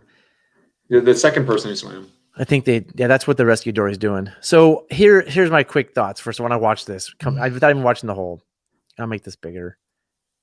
I don't know why there's one boat going down by itself with no downstream safety, and everybody's upstream watching. I feel like you either have somebody downstream with a throw bag, or several people, or you run 2 boats here. Or that kayaker right there, that kayaker should be close to them they should be providing safety for each other. The one boat by itself while everybody scouts, I'm not a big fan of. I think you're making a lot of assumptions here, Zach. Oh, for sure. That's all we do here on this show. But I'm going to say, we're assuming that those people are part of that group there. And they may be a separate group. That kayaker might even be part of that group. All those people scouting could be part of another group. That could be a solo boat, or the rest of that person's group is coming downstream behind them and they're just not running tight. I guess that's my point is this, I'm not okay with this. This is really, totally. I'm not okay. Yeah. We need to be running tight, right? If a river that's discontinuous, one boat kind of out on its own mission really scares me. And so when we talk about safety and rescue and all these things. Like a lot of safety and rescue is where's your team with you, right? If they flip, what do they do? Well, the team saves them. They don't save themselves, right? If the team's not there, what happens? And I see this kind of thing a lot. So I just want to bring this up. I also like in watching this, these oars are too short. I mean, it's just. What's interesting is it looks like the person up front's telling the person rowing where to go. This is sort of like when always a mistake. Remember when Danger Mouse and I did that? Yeah. Well, and I would say, like, if this person doesn't know how to do it, then they definitely want to have someone out front or someone nearby. But I think this adds to confusion, because I think that person who's in that front is telling the person rowing to go right of the hole, and it's just confusing and it's a mess. Yeah. So we just want to make the point we always make: oars are too short. The guy has a beer in his hand. That's probably a beer. I don't think that's a large sparkly water, right? So right away, it's not great. And basically this rapid, the only thing you have to do is not go where they went, right? There's another 50 feet of river to the left. Is this the Warm Springs hole, or is that upstream? I don't know. I only saw it at low water. I think the Warm Springs hole is actually upstream, and this is like another hole down here. But anyway, this just brought so many things together. There is no, like, I really, really, really don't like not having safety here. It's super exposed. There's I don't see anybody downstream. That swimmer is gone.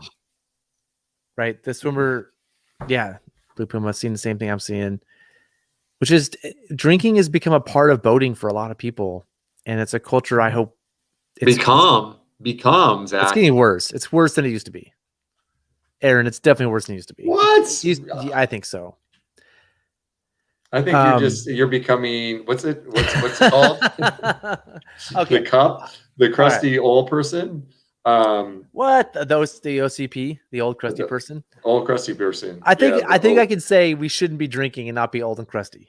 I'm not saying never drink. I should be saying never drink. But anyway, what's old and crusty is, I'm so focused when we teach our classes on having downstream safety and having boat spacing and boat order. There's no downstream safety, and there's no boats for rescue. And so there's no safety net here. And that swimmer that's gone, this is looks like high water. In higher volume water, the sides of the river have these helical currents that keep it harder for you to get to shore. So if it's cold, high water, she could go. She could be gone. Mm-hmm. And if she hit her head or hurt herself somehow falling out of the boat, that just adds to it. So this is something that I just really want to use this to illustrate the importance. We don't see her from the shore here, of having boats close by and having downstream safety. If somebody's there with a throw bag, right, that's adequate, right? At least one person with a throw bag. I think I'd say it's mediocre. Exactly. I don't think it's at the level of adequate. I'd say that's mediocre, having someone there with a throw bag. I think you still need to have good boat spacing with boats following right behind the first boat. I think that's like the throw bag can't be your first line of defense. That should be a secondary thing that you have there to help. Like your first line should be, like you said, team boating, like another boat behind it. Yeah. And so your first boat out should be your best boater. We talked about that a bunch. And so their first boat out, it doesn't look like was their best boater to me. Drink next to, I agree. I've been going through a lot of accident fatality data, and drinking is, I think I read the other day that drinking is like 50% of river accidents, people had been drinking. That's a large number. I believe it. I read it somewhere. I don't know. I read it in a book, which who knows if it's a fact, but I believe it. Sorry, let me play this some more. Right. And then maybe that dory's with them. How often do you see a dory rescue a rafter? Oh, he's swimming back to the dory, and then they're pulling him into the dory. But if that kayaker, there's so many things to think about here, and that we talk about in our classes, but like right here, I'm not sure why that kayaker didn't go first, right? Like that kayak, like it's good to send a safety, and maybe that's a different party or something, whatever. But like having the kayaker out first. But if the kayaker isn't solid, like we didn't put the kayaker out first because we're not solid. But if at this point the kayaker swims, that kayaker is it's a huge liability. Zach, I'm going to say this too. The kayaker looks like they're wearing pogies, and that woman was the woman who was rowing that boat was just wearing shorts. Like, and I know it's a multi-day, but dressing to swim is important, and that's you know, it looks like she got herself to shore though, because it looks like the kayaker's not chasing her. So, nice job, self-rescue. Yep. But you know, we don't mean to just batter on these things, you know, too much, but just these are discussion points, and we're armchair quarterbacks. It's kind of fun for us to talk about, so we're going to, but we don't want to be too harsh. And thank you to whoever took the video to share it. You never know what happened to around the corner, up above. They thought the person's behind them. There's a miscommunication, but I think that's one of the reasons, like before running a big rapid, you need to have really good communication and be sure everyone's ready to pull out together. And that's why you practice. Boating together makes a big difference, where you boat a lot with people and you're comfortable with them. I don't know what's going on here. Hold on. Man, that was great. There we go. All right, we'll move on. Okay, turn this volume down. All right, we're going to keep plugging through these. So these are just things people have sent me to comment on, and so we're powering through. Is this party is all downstream in their deep sweep? That's the beer drinking. Okay, so hold on. You turn down the music, Zach. Yeah, sorry. How do I do that? First of all, deep sweep is a completely made up thing. It's not real. This, I don't know. It feels like that showed up like 4 or 5 years ago. All of a sudden, like, I'm going to do deep sweep, right? It's not a real thing. Like, there's sweep, which is the last boat.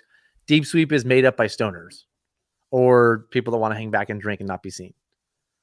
So yeah, that's probably, their party could be at camp already and they're just going super slow. Let's hope not. All right. So this is, do you recognize this, Aaron? This is from the Grand Canyon. Yeah, it's Grand Canyon, but I'm trying to figure out, where is it? Hans? I mean, not Hans, Hermit. It looks like Hermit. So is that a pack rafter in the front or a kayak? Let's see. Maybe a pack rafter. Yeah, this looks like Hermit. Yeah. Unless it's not that big, then maybe just some little rapid, but this looks like her. That's a pack rafter. So, I mean, I like the fact there's a pack rafter. We're talking about boat spacing and boat order. I'm stoked there's a pack rafter nearby. So there's somebody else nearby because I don't see any boats downstream. So what do you do here, Aaron? What's the plan? Well, I think they do the right thing. Call to get her to come swim back to the boat, help her back to the boat. And then hopefully you've got a flip line on the bottom of the boat so you can crawl back on top of the boat real easily. Yeah. Yeah. Go to the ends. Go to the ends. Yeah, but then I bet this end doesn't, it's it's going to be a tough boat to climb on top of because it doesn't have a flip line on it. I mean, this is why you put a flip line. When you say, hold on, when you say the word flip line, you mean some pre-tied thing under the boat to get back on top? Yes, exactly. Yeah, those two types of flip lines, that type of flip line, yes. I'll say a lot of commercial outfitters run flip lines down the Grand Canyon. Like a lot of guides do. I think more commercial guides run flip lines than private boaters run flip lines. It's kind of funny. Is you'd think the commercial guys are like, oh, we do this all the time, but they're like, they run flip lines. And you see stuff like this, and it's just like, yeah, it's really nice. Yeah, reaching up. She's trying to reach up. So it's nice that there's boats nearby. However, I didn't see these boats early on, but it's nice that they're here. You know, the cavalry's here. It's nice to have friends. And I bet they're just at the bottom. I bet like someone was videoing and they went to go run down by themselves at the end. So, but yeah, this is embarrassing, right? It sucks to like not be able to climb on top of your boat. So, which I think, you know, in my mind, you know, it's not fun to not be able to get on your boat. But if you have a friend, let's see, this is, hold on, let me go. Well, that's a weird looking bottom boat. Yeah. So this is what happened to me the other day. Actually, I got onto an NRS boat like this, and where the holes are make it really hard to pull yourself in. Yeah. So, does he get in there? You know what I've done here before? I step on the oar, right? Like you can step on the oar. That's probably what he's doing. Oh, that's interesting. So right here, do you see? Oh, pause it. Do you see these holes? There's not a lot of them, and then at the ends, there's none. Right, you're not getting up on the ends of this boat, and there's nowhere to really tie one of those flip lines because the drain holes don't go far enough down. No, but you can draw it. Just you can do a bow to stern one all the way across the bottom. That's what I usually run down. Yeah. So that's what I think. This is Rick's video. Rick, this is your video, right? I'm spacing now, but that you sent me. But he says he runs a flip line on the bottom now, and so Richard asks, "Do you rig a flip line under the boat if you don't have a lace and floor?" So I think what the standard is becoming. Tell me if I'm right here, because a flip line on the bottom of the boat is new to me. This is new. You run it from this D-ring down here. Can you see my cursor? Yep. Down the center of the boat to the other end. So it's the one I saw the other day was just a long, like a 30-foot cam strap. Yeah. It was just put through both D-rings and then tightened. And so there's a rope down the middle. And then also when you're on the upside down boat, if you have to go through a rapid upside down, you have something to hold on to. Yeah, totally. And if you climb up and up, and I'll say, Zach, what I do is I just I have a cam strap and I tie off using a bowline, tie off the cam strap on one end, a little bit down. And then I can run a piece of webbing, from one end all the way to the other and just go through that cam strap and then tighten it down and tie it off. If that makes sense. Kind of. Yeah. So it's basically but you don't have to have a cam strap, doubled up cam strap all the way around there. Yeah. I mean, this is something I feel like instead of NRS making those silly little bags on the side of your boat, they should be making lengthwise bottom of the boat straps.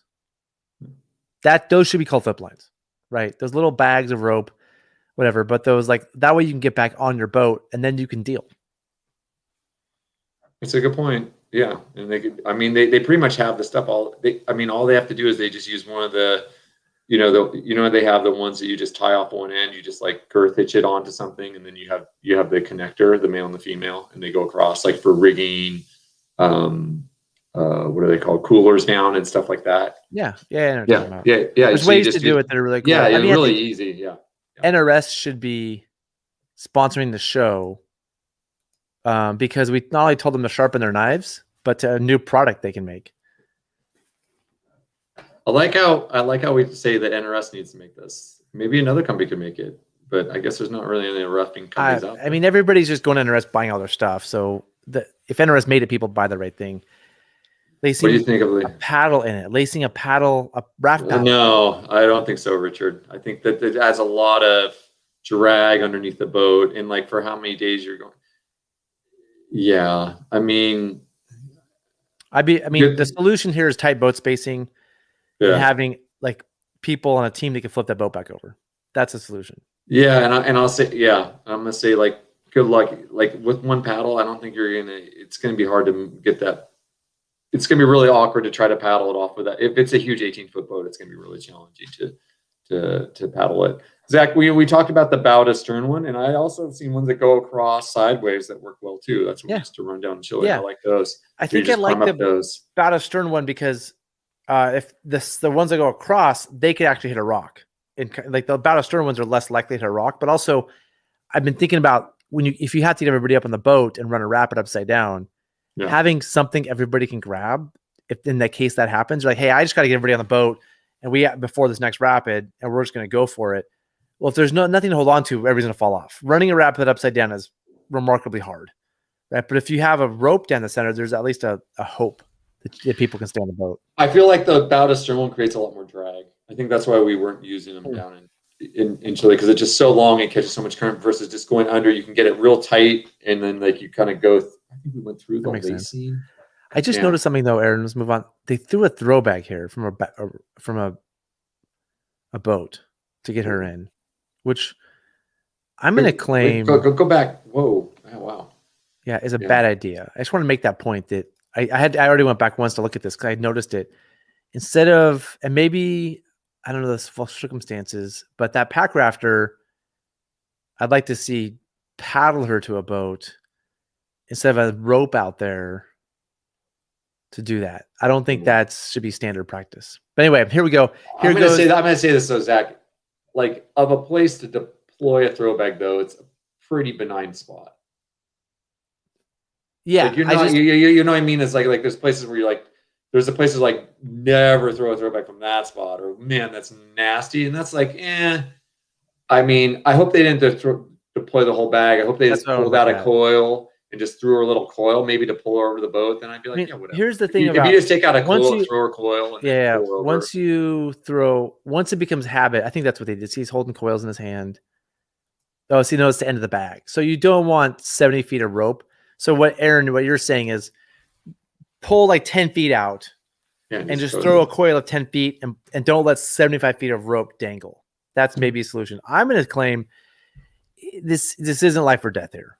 No. I don't think. Like, let her swim a little bit more, have the pack rafter deal with her. Like, unless she's freaking out, has to get back in, right? Don't throw the throwback, because it sends the tone. Everybody else on the trip, like, oh, remember that time we saved Sally because we used the throwback? And people start throwing throwbacks from rafts, and then people die from throwbacks being thrown from rafts. And so even though it worked here, it didn't need to happen. And it sets an example that maybe she could have just swam back. It was like 3 strokes. It's kind of 3 strokes. Yeah. It's sort of when you have a wrap. It's sort of like when you have a wrap, you set up a Z rig every time. Well, when you have a swimmer throw a throwbag, like that pack rafter should be able to. If she couldn't swim, that pack rafter should be able to do it. But we're nuanced here. But this is the best part. This is why I got the videos, because he has the NRS dangle ropes. I'm really excited about this. So this is an example of using the NRS flip dangles. Oh, the dangle ropes. Flip dangles. They're called flip dangles now. Not to be confused with flip. So you have 4, or do you just need 2 on one side? Do you need both sides? You have to have 2. The way I've seen them most of the time is there's 2 on each side. So here, he actually deploys them pretty fast. Like, that was pretty quick to deploy them. But so he has his flip dangles ready. Greenboat's pulling in. Is he by himself? Greenboat's pulling in their 75 feet of throw bag and hopefully putting it back in the bag and not letting it just sit there. He's by himself, but I think you'll see it's certainly convenient to have the flip dangles. The throw bag's getting a lot of use. There you go. Pull the boats to each other. But the flip dangles are used here, but you don't need them because everybody's here. You have lots of ropes now. You're going to pull him. He's getting pulled over to shore, right? Where it's nice to have them, but it wasn't like. Well, they haven't used it, but we haven't even seen them be used yet. They still haven't been used. I've watched. I know what happens. Are they? When do we? How long? How long do we have to watch to see them actually? I don't know. Used. 10 minutes. Oh, here comes other people on boat. Okay. Yeah. So there's, we have. So I mean, I don't know how big this boat is, Rick. Is this like a 6? It looks like a 16 to me. This is a great spot to flip it. This is a great spot to flip it over, though. Nice big deep water area. Yeah, it's shady in the winter, which looks terrible. Other than that, it looks great. It looks so cold. But I mean, this looks like a competent bunch, right? Like, people are wearing helmets. They have their own. This looks like a good group of boaters. Yeah, right? They have. They all like. You can just tell they're running Sawyer oars, which is a good sign. Everything's tied down well. They have bow lines. They have danger ropes. That's how you judge it. Oh, if you use Sawyer oars, cataracts, though. I mean, it's true. I think I see some cataracts there. But you just tell, like, by looking at this crew, this is a good, solid crew. They know what they're doing. They have nice stuff. It's well tied in. I bet you throw 4 or 5 of them on that upside-down boat, and they can flip in the current. What's 14? Says it's a 14. So they should be able to. They should be able to do it like 2 people my size, maybe 3 people Aaron sized. Yeah, 3 or 4. I remember. Depends. I flipped over a 16-foot gearboat with one other person before. That floor looks different. What kind of is that a new NRS? Is the floor? It's a flat floor. Like, what's the deal with that floor? What they do, I think, in these new boats is they put that's a flat floor with holes, drain holes, and then they put what's that? It's the ropes in it. What's the thing that makes subs out of? Like the Moravia floors are made of. Oh, drop stitch. Drop stitch. They throw a drop stitch floor on top of that. So the hole the floor is just like a bucket boat floor with holes, and then you put a drop stitch floor on top of that. That's a separate piece, and that makes it self-bailing. That's what I'm guessing this is. A lot of it NRS stuff, because it's cheaper to make it that way. A lot of the NRS stuff is being made that way, and it's easy to replace. If you blow the drop stitch floor, you just get a new one. You don't have to send the boat in. You just get a new floor. What do you mean, just get a new floor? Do you have to re-glue and take it out? No, it's not. Oh, it's removable. It's removable. Yeah. So if you blow the floor, you're like kind of like the pack rafts are like the self-bailing pack rafts have that removable floor. See, well, hold on. Where we're at now in the video. See, they're passing over flip lines. Like the flip dangles weren't needed, right? Because there's a flip line right there. You know, everybody has the tools that need to be done. Why are they using the flip lines if they've already got the dangles? The dangles look how much easier the dangles were to use in this. So that's my point. He's still doing this. The dangle's better. Oh no, maybe they're tying on with this. No, they're using this as a flip line. You know, like obviously that guy's a sweet helmet. All these people have sweet helmets. They know what they're doing. That's the dangle. Zach, the dangle was better. This is taking way longer. I bet if this is Rick's boat, he's probably annoyed. He's like, let's just use the dangles and flip it back over. I would do the same. Let's see. So the trip leader didn't want to flip in the current. Fine. Yeah, cool. I mean, if the trip leader doesn't say cool, I'm fine with that. Whatever you want. And it's a nice spot. This is a good spot to flip it over. It's secure. I'm a big fan. Even if you know a better way, if the trip leader says is flipping let's listen to trip leader. You know, that's fine with me. Yeah, drop stitch insert. So it's that drop. Like I said, it's an insert that comes in and out. And if you blow the floor, you just send the insert back and get a new one. Now I worry about will sand get in there and start to wear them? Yeah. Okay, between the layers, because that's what we're about now. Worry about it being heavier. Is it heavier? These boats aren't gonna. Yeah, it's probably heavier. I mean, these boats they're really affordable, Aaron. So I don't want to badmouth the NRS boats today, so I'll just be quiet. I have friends over there. I don't want to make them upset. Oh, how cheap are those boats? I mean, if they're throwaway boats like a Kleenex, that's amazing. Just use it for a trip and then get a new one. That'd be great. I mean, that's cool unless you care about the environment and stuff like that. Yeah, I mean, the reason I buy wings, they cost a lot, but they're going to last a long time. It's the lowest impact I can make on the environment because they're going to theoretically last much, much, much longer.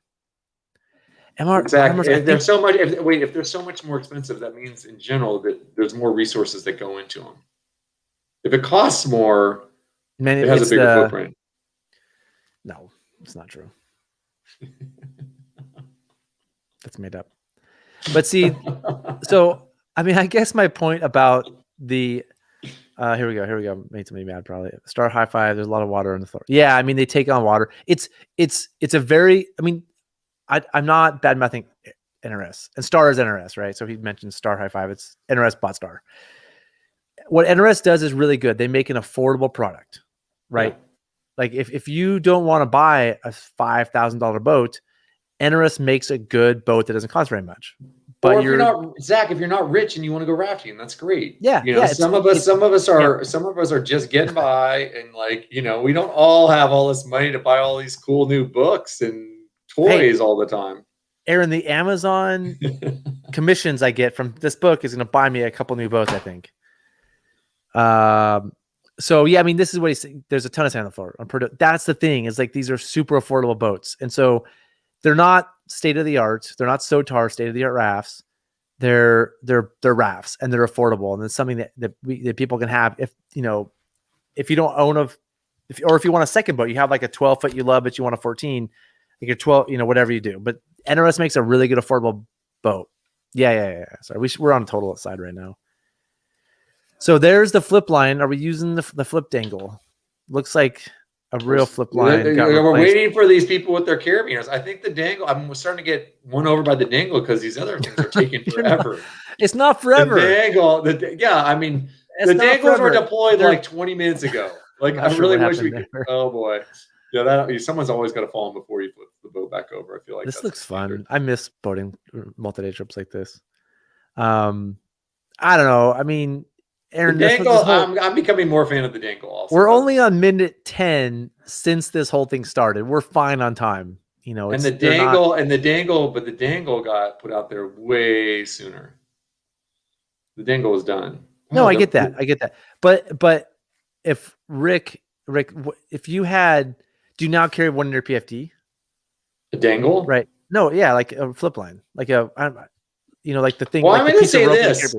I'm going to say this. I'm thinking that my new flip line is just going to be a piece of line, and then I just tie a bowl in. That's what I said last episode. Like if you can tie a bowline, you don't need a carabiner. You just need a piece of rope. Yeah.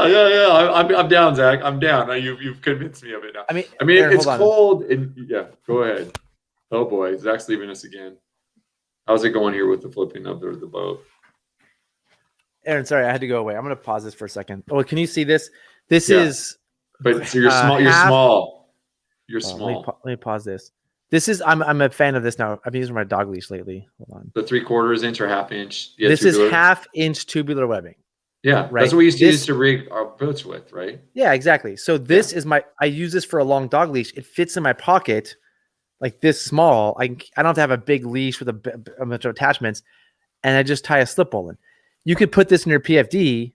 You could cut this in half, right, and put this in your PFD, and you have a flip line.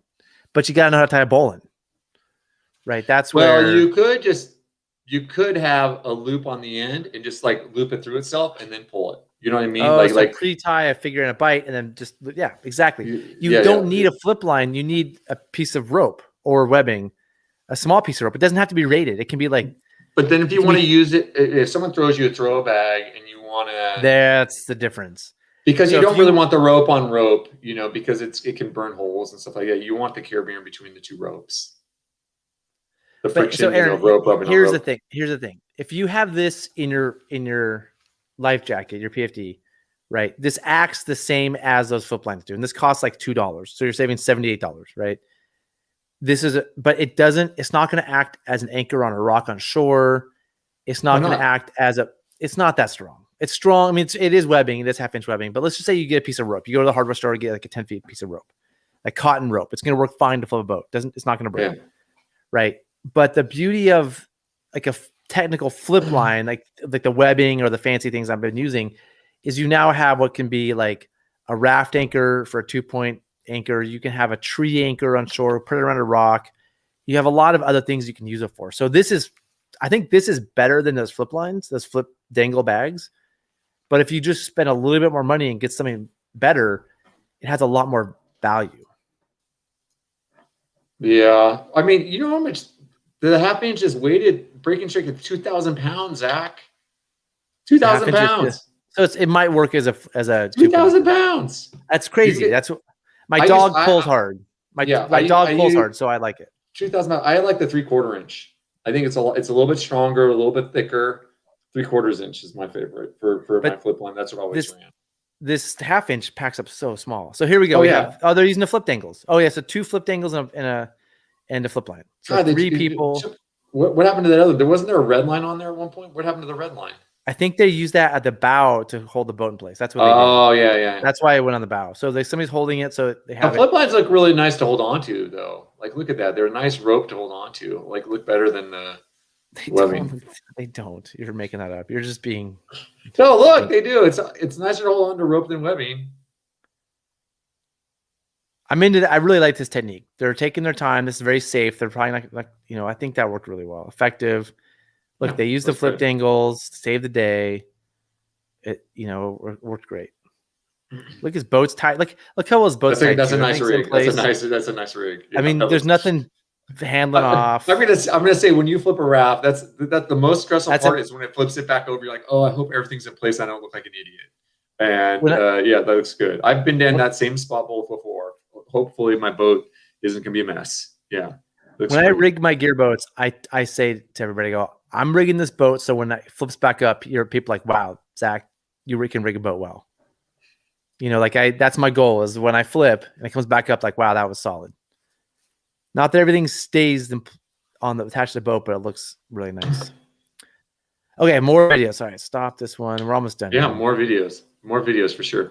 So how cheap are these rafts nowadays? So can I actually afford a new raft instead of my 1997 Sotar that I got for like $700? I can get myself another raft. We'll pull that up in a second. So Dustin and Liz sent me this one on Upper Klamath. I'm not sure why we're watching this. Maybe Dustin, you guys can comment. Yeah, it's just footage. I'm not sure what I have to say about this. While we're looking at this, I'll look at these NRS boats. NRS, and we can talk about how much they cost. Did you watch this one, Zach, already? Are we looking at paddling? Maybe can you pull? I don't know what we're looking at. There we go. Thanks. Let me make it full size too. I gotta find it. There we go. So if you see anything while I look up NRS rafts, yeah, these are pretty affordable. We'll get to that. So yeah, they're paddling. Dustin, do you want to comment why you sent this to me? The Star High Five, how big is that? $1,000. You'll see. Yeah, it's crazy. It's super affordable. Whoa! I'm looking at it right now. It's $1,500. Whoa! Yeah, that's awesome. Man. Yeah, no, it's a thing. Like, if you want a boat, you can. I mean, you don't have to like skip health insurance for a year. You know, it's a boat. It's a raft that floats that people can afford. Yeah, but you are going to get sand. Just live in your car for a month, and you've got enough money. For a boat. Well, yeah, yeah, that's true. You can't just take Airbnb your house out for a month and move out. There you go. Yeah, you're saying. Yeah, exactly. So this is. I'm not sure what we're looking at here exactly. Yeah, this is cool. There's a lot of whitewater, and they're getting farther. They're paddling for a long ways. They just keep paddling and paddling. Yeah. They're not paddling together. But was that the end? That's the end. Oh, that was weird. All right, let's look at NRS boats really quick. So this is the Star series. They bought Star a few years ago. Star was actually made in Korea, and they made some really good boats in Korea. And then NRS changed factories, I think, and they changed how the boats are made. So they kept the brand name Star, but they kept the basic designs, but changed the factory. And I thought one of the big advantages of Star was the factory, personally. But I mean, you can see. I mean, there's the high five right there, Aaron. It's a little like 10-footer for $1,600, right? I think it's 10 feet. Yeah. Yeah. I mean, it's if you want a boat, that's it's affordable. The 14-foot we just looked at, it's probably the same boat. $2,600. Yeah, that's great. It's an amazing price. And so what it is, let's see if there's a photo. Ooh, you're gonna get green. That's nice. I like that color. I'm gonna say I'm not a fan of the drop stitch floor, but why not? I don't like the way they perform. I prefer the I-beam floors. So with the drop stitch, so this I don't think is the floor. Like I don't know what these holes are here. Oh, that's the water. No. The water bails out. That's like on the. It's like on the air. Maybe they use zip in the drop stitch floor, and that's how that comes out.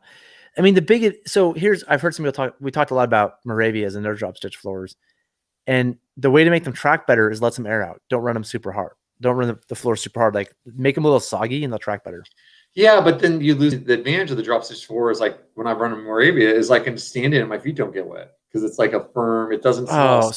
Okay. So you want a floor where your feet don't get wet and it tracks well. That's what you're saying. Well, what's nice about I'm gonna say what's nice about the Moravia too is it doesn't have a pressure relief valve in the floor, so it doesn't get gummed up. You don't have to deal with any of that. I love those Moravia floors. Like that's my choice boat on Grand Canyon trips is a Moravia because I never have to top off the floor.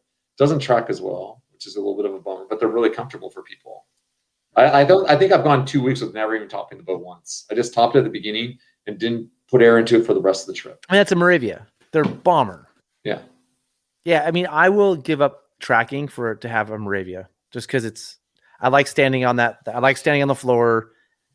It's a cluster duck. I like that. Not about it. Yeah. I mean, those Star boats are definitely less expensive than a used anything else. Yeah. I think RMR gives them a run for their money. RMR boats are pretty affordable too. And so, I mean, I like RMR. I think the people that are super enthusiastic about boating, they have some really good designs. They put money into research and development. So I'd pay a little bit more for RMR than NRS personally, but right now it's like what you can get. Star use a batten system to hold in the drop stitch. Mark Rivers, what's up? This is Mark Rivers, PT, DPT, badass. Aaron, you would like Mark Rivers. Well, I didn't understand what all those abbreviations were, Zach.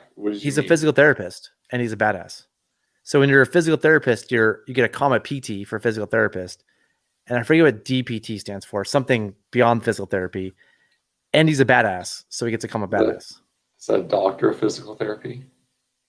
Oh, it must be Mark Rivers. Mark Rivers, physical therapist, doctor of physical therapy, a badass. Mark just did the Grand Canyon in like a 12-foot cataracty thing. That's what they're called. A fat cat. Foam floor. Have you ever done that before? Where it's like we used to have that on our bucket boats, and you put foam in the bottom so you can stand on top of the foam. Yeah, I remember that we still run pieces of foam on certain rivers to protect the floor from boxes. Yep. And you can stand on it. It's nice. Yeah, there's a different. That's the thing. I think we need to go to the next. We need to go to the next one. There we go. Thank you. Correct, Mark. I don't think you know how much. Can we just keep that on hand? Man, thank you, Mark. Appreciate that. He's a badass. He's just awesome, dude. I'm gonna go for a run tonight and listen to Jimmy Buffett in memory of you, and come back and have some rum. Is that his real name, Mark Rivers? Yes. Or is that just is that his like rafting name? No, it's his real name. Aaron, that is his real name. I got to do the middle fork with him last summer. He's an awesome dude. Yeah, I'll tell you about Mark Rivers off. I don't need to spend a whole show talking about how great he is. Yeah, there we go. Footage. Yeah, that'd be great. There we go. Yeah, he's a friend with Daniel Stillman who works for us, and they boat together a lot back east. And I gave Stillman a GoPro, so hopefully Mark and Stillman have some video for us from rivers back east. But let's go back to change the floor design. Yeah, it's basically the floor for these things is just a big sup. It's just drop stitch, and some of them you put inside of a thing, and some of they just sit on top of the boat and get held in place. So it's kind of like the airboat. It's kind of like the airboat though, where they get a lot of weight in the floor, so it's like more drag. Yeah, it's not optimal for performance. It's optimal for affordability. Yeah. So you got to be a better boater to deal with this, and you're going to get the sand. I bet in the Grand Canyon it would help in some ways having that weight in the bottom to keep you down. Yeah. Yep. All right, let's finish. I got one more video, and then we're done, and we can already let you go and on your life. Okay, so for those who don't know, Aaron and I were both Boy Scouts. This is a Boy Scout group. The audio is really good, but the audio is not working. So I put the link to this in the video notes if anyone wants to listen to the video. What river is this? I think it's the New. Okay. And the commentary is great. But Aaron, what before we get into what's about to happen, what are your thoughts about what's going on here? Rafting Boy Scouts? I mean, if they don't listen very well, Boy Scouts. I didn't. We'll see how it goes. Oh man, this is going to be fun. Whoa, yeah. Whoa. And so what happens? My first thought when I heard Rafting Boy Scouts is I was a Boy Scout. I know nobody's listening. And there's not good safety. Like there's people like me when I was 17 in charge, right? When I was 17, I should not have been in charge of anybody doing anything. And somehow I was leading backpacking trips and mountain biking trips. Like, I don't know how that was allowed, right? So add a bunch of boats in a row, which, for safety is going to be interesting, to this hole, and it's just priceless. Oh.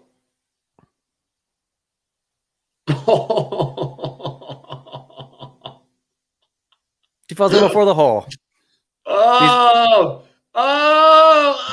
He gets taken out.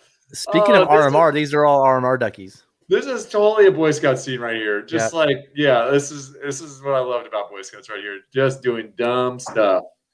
Yes. Oh, yeah. And somehow making it out okay. I bet they're all okay. But I love the person on shore who's safety. There's nothing there that provides any safety other than just they're watching. There's no safety. I wish we'd done this as Boy Scouts. I know, me too. So this is when helmets are important, by the way.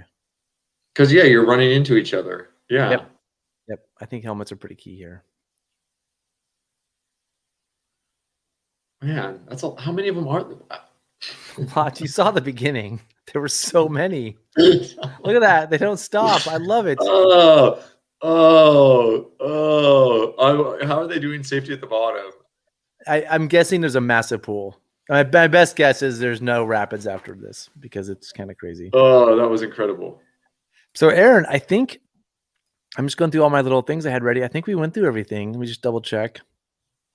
Cluster duck is done. Upper Klamath is done. That's done. That's done. Admiral's Bag is done. And then everybody knows to buy this book, the Knowles River Rescue Guide. I'm going to make a claim that the first 3 chapters should be mandatory reading for all boaters. Wow. It's that good. I read fast.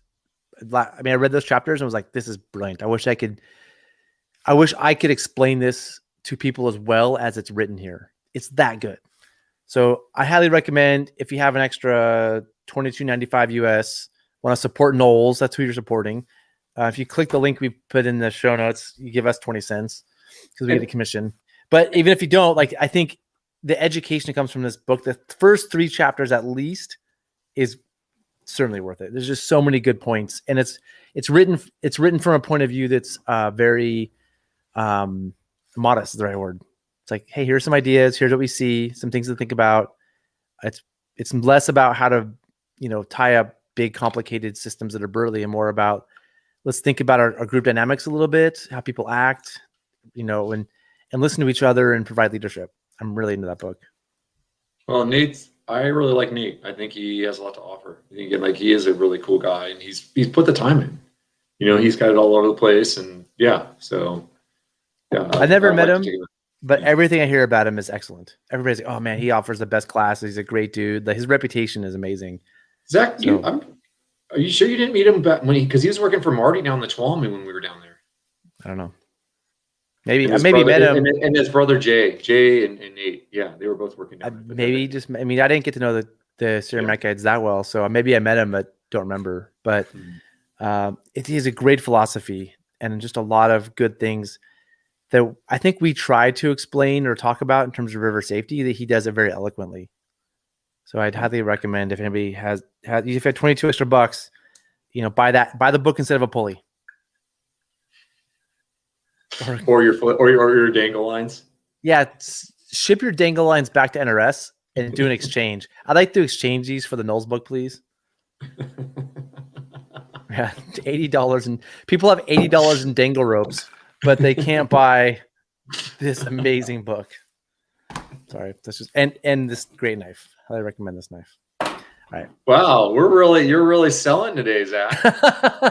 Did you put a link to the knife down there to buy that on Amazon so we can make money off of that? There's no links. There's no links. I've been going through this past month. I've been going through risk management pretty carefully, looking at a lot of our equipment and our kits and our gear, updating lists, and I've just been heavy into it. So it's on my mind.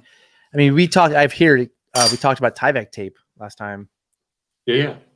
Well, you got some. I got 7 rolls over there. I bought it in bulk. So Zach, have you fixed that raft yet? Yeah, Wing has it. Wing is fixing it right now. Dang it. Yeah. I really wanted you to put a bunch of different tape on there, pump it up, and see what happened with each different tape and see which one would hold better. I mean, I'm tempted to tear a boat just to do that. But an old thwart would work great, huh? Yeah, no, I mean, Sotar just did a great, Rafting Magazine did a great video with some guys from Sotar talking about boat repair. Did you see that, Aaron? No, I haven't. It's really good. Last time we did this video, we talked about boat repair and why aren't we just using Terraid or Tyvek tape? Well, they just did this video, and the repair guys were like, you should not do glue repair in the field. Oh, great. They were like, yeah, just do Terraid. For one, if your repair comes off, I just did a Gear Garage about this too, so it's fresh in my mind. If you know how you do a repair in the field and the glue comes off, then repairing again is impossible because you can't get all that glue off in the field. You have to almost have a Dremel tool, and it's just awful. Tons of MEK or whatever. And so in the video, they're using MEK with no gloves, no respirator, which I was like, whoa, that maybe don't do that. Like, I won't even open up a bottle of MEK without a respirator on.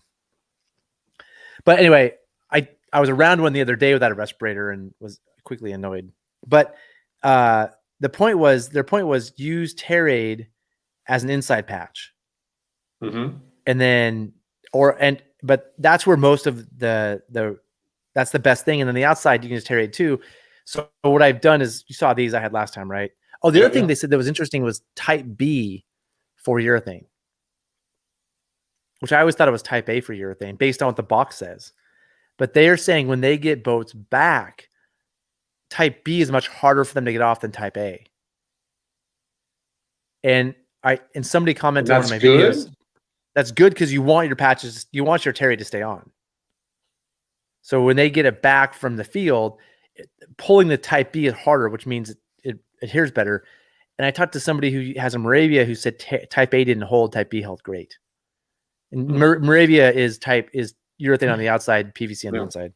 So what we're doing now for our kits is we're doing 5 feet of tear aid in this little thing that protects it, and this Tyvek tape, which can do a lot. And then you can make a boat out of that, and then have Gorilla Tape too as a backup, right? And with the point they made about repair with tear aid is if it comes undone, just do it again. Do you think that's a little excessive, Zach, having all 3? Yeah. You think it's excessive? But when you think about how much room this takes, right? And then you compare that to our previous repair kit that had glue, MEK, gloves, brushes, cloth towels. We were bringing respirators. I brought respirators on trips in the past. We don't do as much. Once you bring our old repair kits were full-size ammo cans. Our new ones, even with all this stuff, are now that's the tiny little narrow ones. I'm painting new ammo cans. Are you okay? Back in my pack rafting days, we take like a pencil or whatever and just wrap the Tyvek tape around that, so it's not that big roll, and then it could be way small, and you still have way more than enough. So you don't even have to deal with that big roll. No, you don't. Aaron, we're on like a 5-boat 4 trip. We can handle a little bit of Tyvek tape. The beauty of having this much Tyvek tape is, let's say they use it for a trip. Well, they're not going to buy a new roll of it, right? 3 years later, they're going to have the same roll out there with some use on it, right? So having extra, and then if we see private boaters that need help, we have we won't have to stress like, oh, we only have enough for our trip. Like, no, here, we'll help you out, right? Or other commercial companies, like we can take care of ourselves. We can take care of multiple tears on our own and help our friends out. And it's only this much space, like on a multi-day boat. Yeah. And then also, like, let's say we break something else. Guess what's going to help fix other things? Your tarp gets a tear in it. Yeah. Tarp. You need to fix an oar. Like an oar cracks but doesn't break. You could probably put some sticks on it and duct tape it. Like, having Tyvek tape and Gorilla Tape for a lot of uses is great, and having this for the inside repair. Why did you decide to buy the Tyvek? Because of our conversation. Okay, I was wondering if you'd read more about it someplace else. I've heard it before. People have mentioned it, and so I've heard about it. And then our conversation, I was like, I mean, our literally, once you pull out all the glue and all the stuff to repair, there's nothing left. Like, do I just make this a repair kit? I mean, it's kind of awesome, man. And then I used to always think when people would rip boats on trips, I'd be like, oh, I do not want to smell like those chemicals right now. It's going to take hours. Yeah. Versus just pull over, dry it off. Okay, put some tape on it. Let's go. Yeah. I mean, man, that sounds amazing. Yeah, I was a part of a sweep boat that put some big tears in the floor, and we were up till midnight under the sweep boat. We did put the sweep boat up. We're under the sweep boat with chemicals, and we were just sucking it in because it's not like we were on the outside of the boat. We were just under this lifted boat doing patches for hours. And after that, I started bringing a respirator on middle floor trips. Oh, wow. But this, I think if we had more tear aid, we could have got the boat off the river. So even on the sweep boat, you think that'll be? Yeah, because we used it that trip. We just didn't have. I mean, these are some pretty big tears. So the floor got beat up super hard. So, we did some stitches and patches, and we did some tear aid, but it would work. I've put tear aid on sweep boat floors before. Okay. Yeah. Huh. If you do both sides, it's going to work great. So this is the interesting thing, Denise. I used to think type B for PVC because that's what the box says. The box literally says type B PVC vinyl, right? And then type A said everything else. It said all these things. Well, it says sticks to, for type B, vinyl and vinyl coated materials. Well, I think urethane actually is a vinyl coated material. I don't know for a fact. So my claim is for PVC, which is like RMR and all the Chinese made boats and the Star boats, and urethane, PVC and urethane is type B. So almost everything. And type A is Hypalon. So NRS Hypalon, high side, all the other stuff. So now I'm realizing type B is more useful than type A. Yeah, sounds like it. And then I've used Type A for fixing dry suits before. Dry suits, your tent. Like Type A is, but I'm sure Type B works fine. So not only does this do boat repair, but this can fix your Gore-Tex jacket, your dry suit, your whatever. I'm curious. I kind of want to hear from those guys about why you need the different kinds, anyways. Why does B do poorly? How does it differ? I watched the whole video on Rafting Magazine, and you can if you want, if you have half an hour. Oh, okay. Just watch it, and they basically were like, the people at Terraid won't tell us what's in it. But I think they just have slightly different. The Sotar guy said that he thinks Type B just has more glue in it, whatever their glue is, but nobody knows the formula, right? So it just has more of something in it, whatever that something is. But regardless, I talked to somebody else who used Type A on a Moravia. They commented on a YouTube video, and they said it didn't work. So that's interesting. Yeah, that is. So yeah, so our new raft repair kit, which has these things, right? I'm bringing a valve tool, right, to clean valves. I bring a valve, which I've never needed, but I don't know, whatever. Here's a question for you, Zach. Why bring the back end of the valve? Because I'm dumb. To protect it. I mean, mainly, yeah. That's that's the one reason I would bring it to. Yeah, like because you're not going to break the back end probably, but you can't fix the back end anyway. But it protects the thing in there. So yeah, bring it. And then alcohol swabs to clean it. They were saying use MEK to clean it because there's oxidation on the. But if I don't have to deal with MEK anymore, I'm happy. So you don't want that in the repair kit? No. Yeah, breathe all the time. I don't really want that. But so alcohol swabs, we have a ton of these now. Just do your best to clean it. And what else do I have? That's about it. A pen, scissors. Having scissors is key because you want to round the corners. Have some good scissors. Aqua Seal just because it's small and cheap, and why not? So our do you bring spare clips for pins and clips? When I rope pins and clips, which is pretty rare. Do you bring a spare clip in your repair kit in addition to the one on each raft, on each oar? When I row pins and clips, I'm the only one doing it. And it's usually high water on the Middle Fork or Illinois. I have my own separate stuff.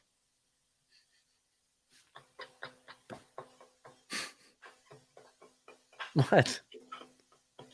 Oh, I'm sure your guys love you, Zach. Yep, Zach's gonna have his pin stick clips. I don't have to. I just like it. It's just more fun for me. It's worth it. It's just a couple extra things. I throw it in like a little drive. What I carry with me is my own little personal kit that has like a few safety things, my own like mini first aid, and I have my own a couple extra repair things, like just personal items I like to have in case of emergency. And so I just throw the pins and the clips in there, and I'm done. Nice. So it's interesting watch the Rafting Magazine video thing, Denise, if you have time. They were kind of making fun of sanding. Like you shouldn't do it because by sanding, you're creating ridges that the air can escape on. So I think when we all learned Hypalon patching, because there's mechanical and there's chemical glue. I don't know how this works, but with Hypalon, I think you want the ridges because the glue has to bond to those ridges you make from sanding. But I think with urethane, you don't want those ridges because air can escape through the patch. So like, that's how I understood. I don't understand this stuff completely, and I'm not sure if I ever will. But they were basically not keen on sanding on urethane. But for Hypalon, I think it's critical. For Hypalon, it is critical. And most of my experience is repairing Hypalon. So when I've never had to repair urethane in the field personally, and I never want to. That's why I'm so stoked on this Terraid solution. Yeah, watch the video. I'd watch it. It's well done. It's interesting. And you hear from the people at Sotar who do this stuff all the time. So it's really good. Aaron, should we lock this one up? Yeah, man. Yeah, that's a great finish to the show.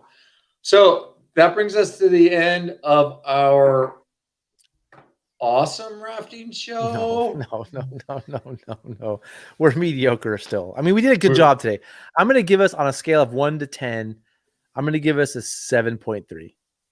All right. Okay. But we're still far from awesome. We were like those other episodes we did, we were 5s. This is more At least we're moving up from the 5. How did we become awesome though, Zach? I thought you said we were awesome a while back. Were we better? And then have we regressed? Yeah, you showed up eating a sandwich.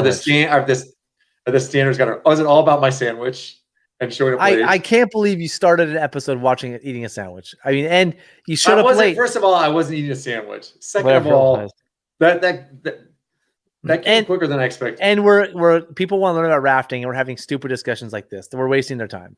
So that's why we're mediocre. We'll work on it. We'll work on it. But I feel like what happened was we called ourselves awesome, and then we got lax. Oh, totally. Actually, we made it. You know what's interesting? Which reminds me, we made it. In this book, there's a really cool part about. Speaking of that, there's so many cool things in this book. Boaters versus floaters. Where floaters just kind of float down the river, and boaters are actively getting better all the time, which I thought was really cool. Conflict management. There's this section in here about not getting complacent, and that the longer you boat, the more complacent you get. And so I'm trying to find it. It's really good. It's so good that I forgot exactly what it said. But it's actually really good. I'm gonna have to look through it. But the whole thing about how, if you've been boating for a long time, it was interesting. It talked about if you've been boating for a long time, you still need to practice these things and still need to learn to get better. But once you've hit the 10,000 hours, stuff is super ingrained in your guiding, right? But you still have to be careful because you'll make mistakes based on just habit. And so, and it had some really good thoughts about, continuing to improve your skills and not just getting complacent in your old ways of doing things. And so you're saying, though we have not hit our 10,000 hours, we were getting complacent. We barely hit 20 hours. I know. Yeah. Oh, no, what I was saying is that reminded me of what I read in the book last night. Yeah, totally. And why I'm like, there's so many things in the book I really like about things. No, yeah, exactly. No wind footage. Yeah, that's what, what, Zach, that's when you were calling it awesome, is when we were showing wind footage every time. That's when it was awesome. You're like, our show's so awesome. Yeah, because we're talking about wind footage. The wind is done for the season. Oh, ouch. Don't tell people that. They might not tune in anymore. I have one more choice section of wind footage of that. I don't think I showed it maybe we did show where I took a lot of difficult lines. No, I think we did show it. I had no wind footage for you guys. Yeah, not until next November when it rains again. All right, Aaron, close this up. Sorry, we're done. Hey, you guys, thanks again for tuning into our rafting show. We're here most Fridays at 2 p.m. Pacific Standard Time. You're not having any episode on Monday, Zach? Are you kind of done with those for a while? Yeah, yes and no. I want to get back to doing number 5 time. Depends on stuff, but I have some cool stuff coming up soon, hopefully. So we'll announce it later. Great. And I want to thank you guys again all for tuning in today and leaving your comments in the show. We appreciate those comments. And those of you watching afterwards, leave your comments afterwards. We'll get back to those as well. If you haven't slapped that like button, now is a great time to do it. Also, feel free to subscribe. And of course, turn on those notifications so you'll know immediately when Zach posts anything new on his YouTube. So, yeah. And so, yeah. Once again, we are out of wind footage, so please start sending us some videos. Like, we appreciate it. You can email me, send them to me, Aaron at riversandoceans.com, and we'll see you next week.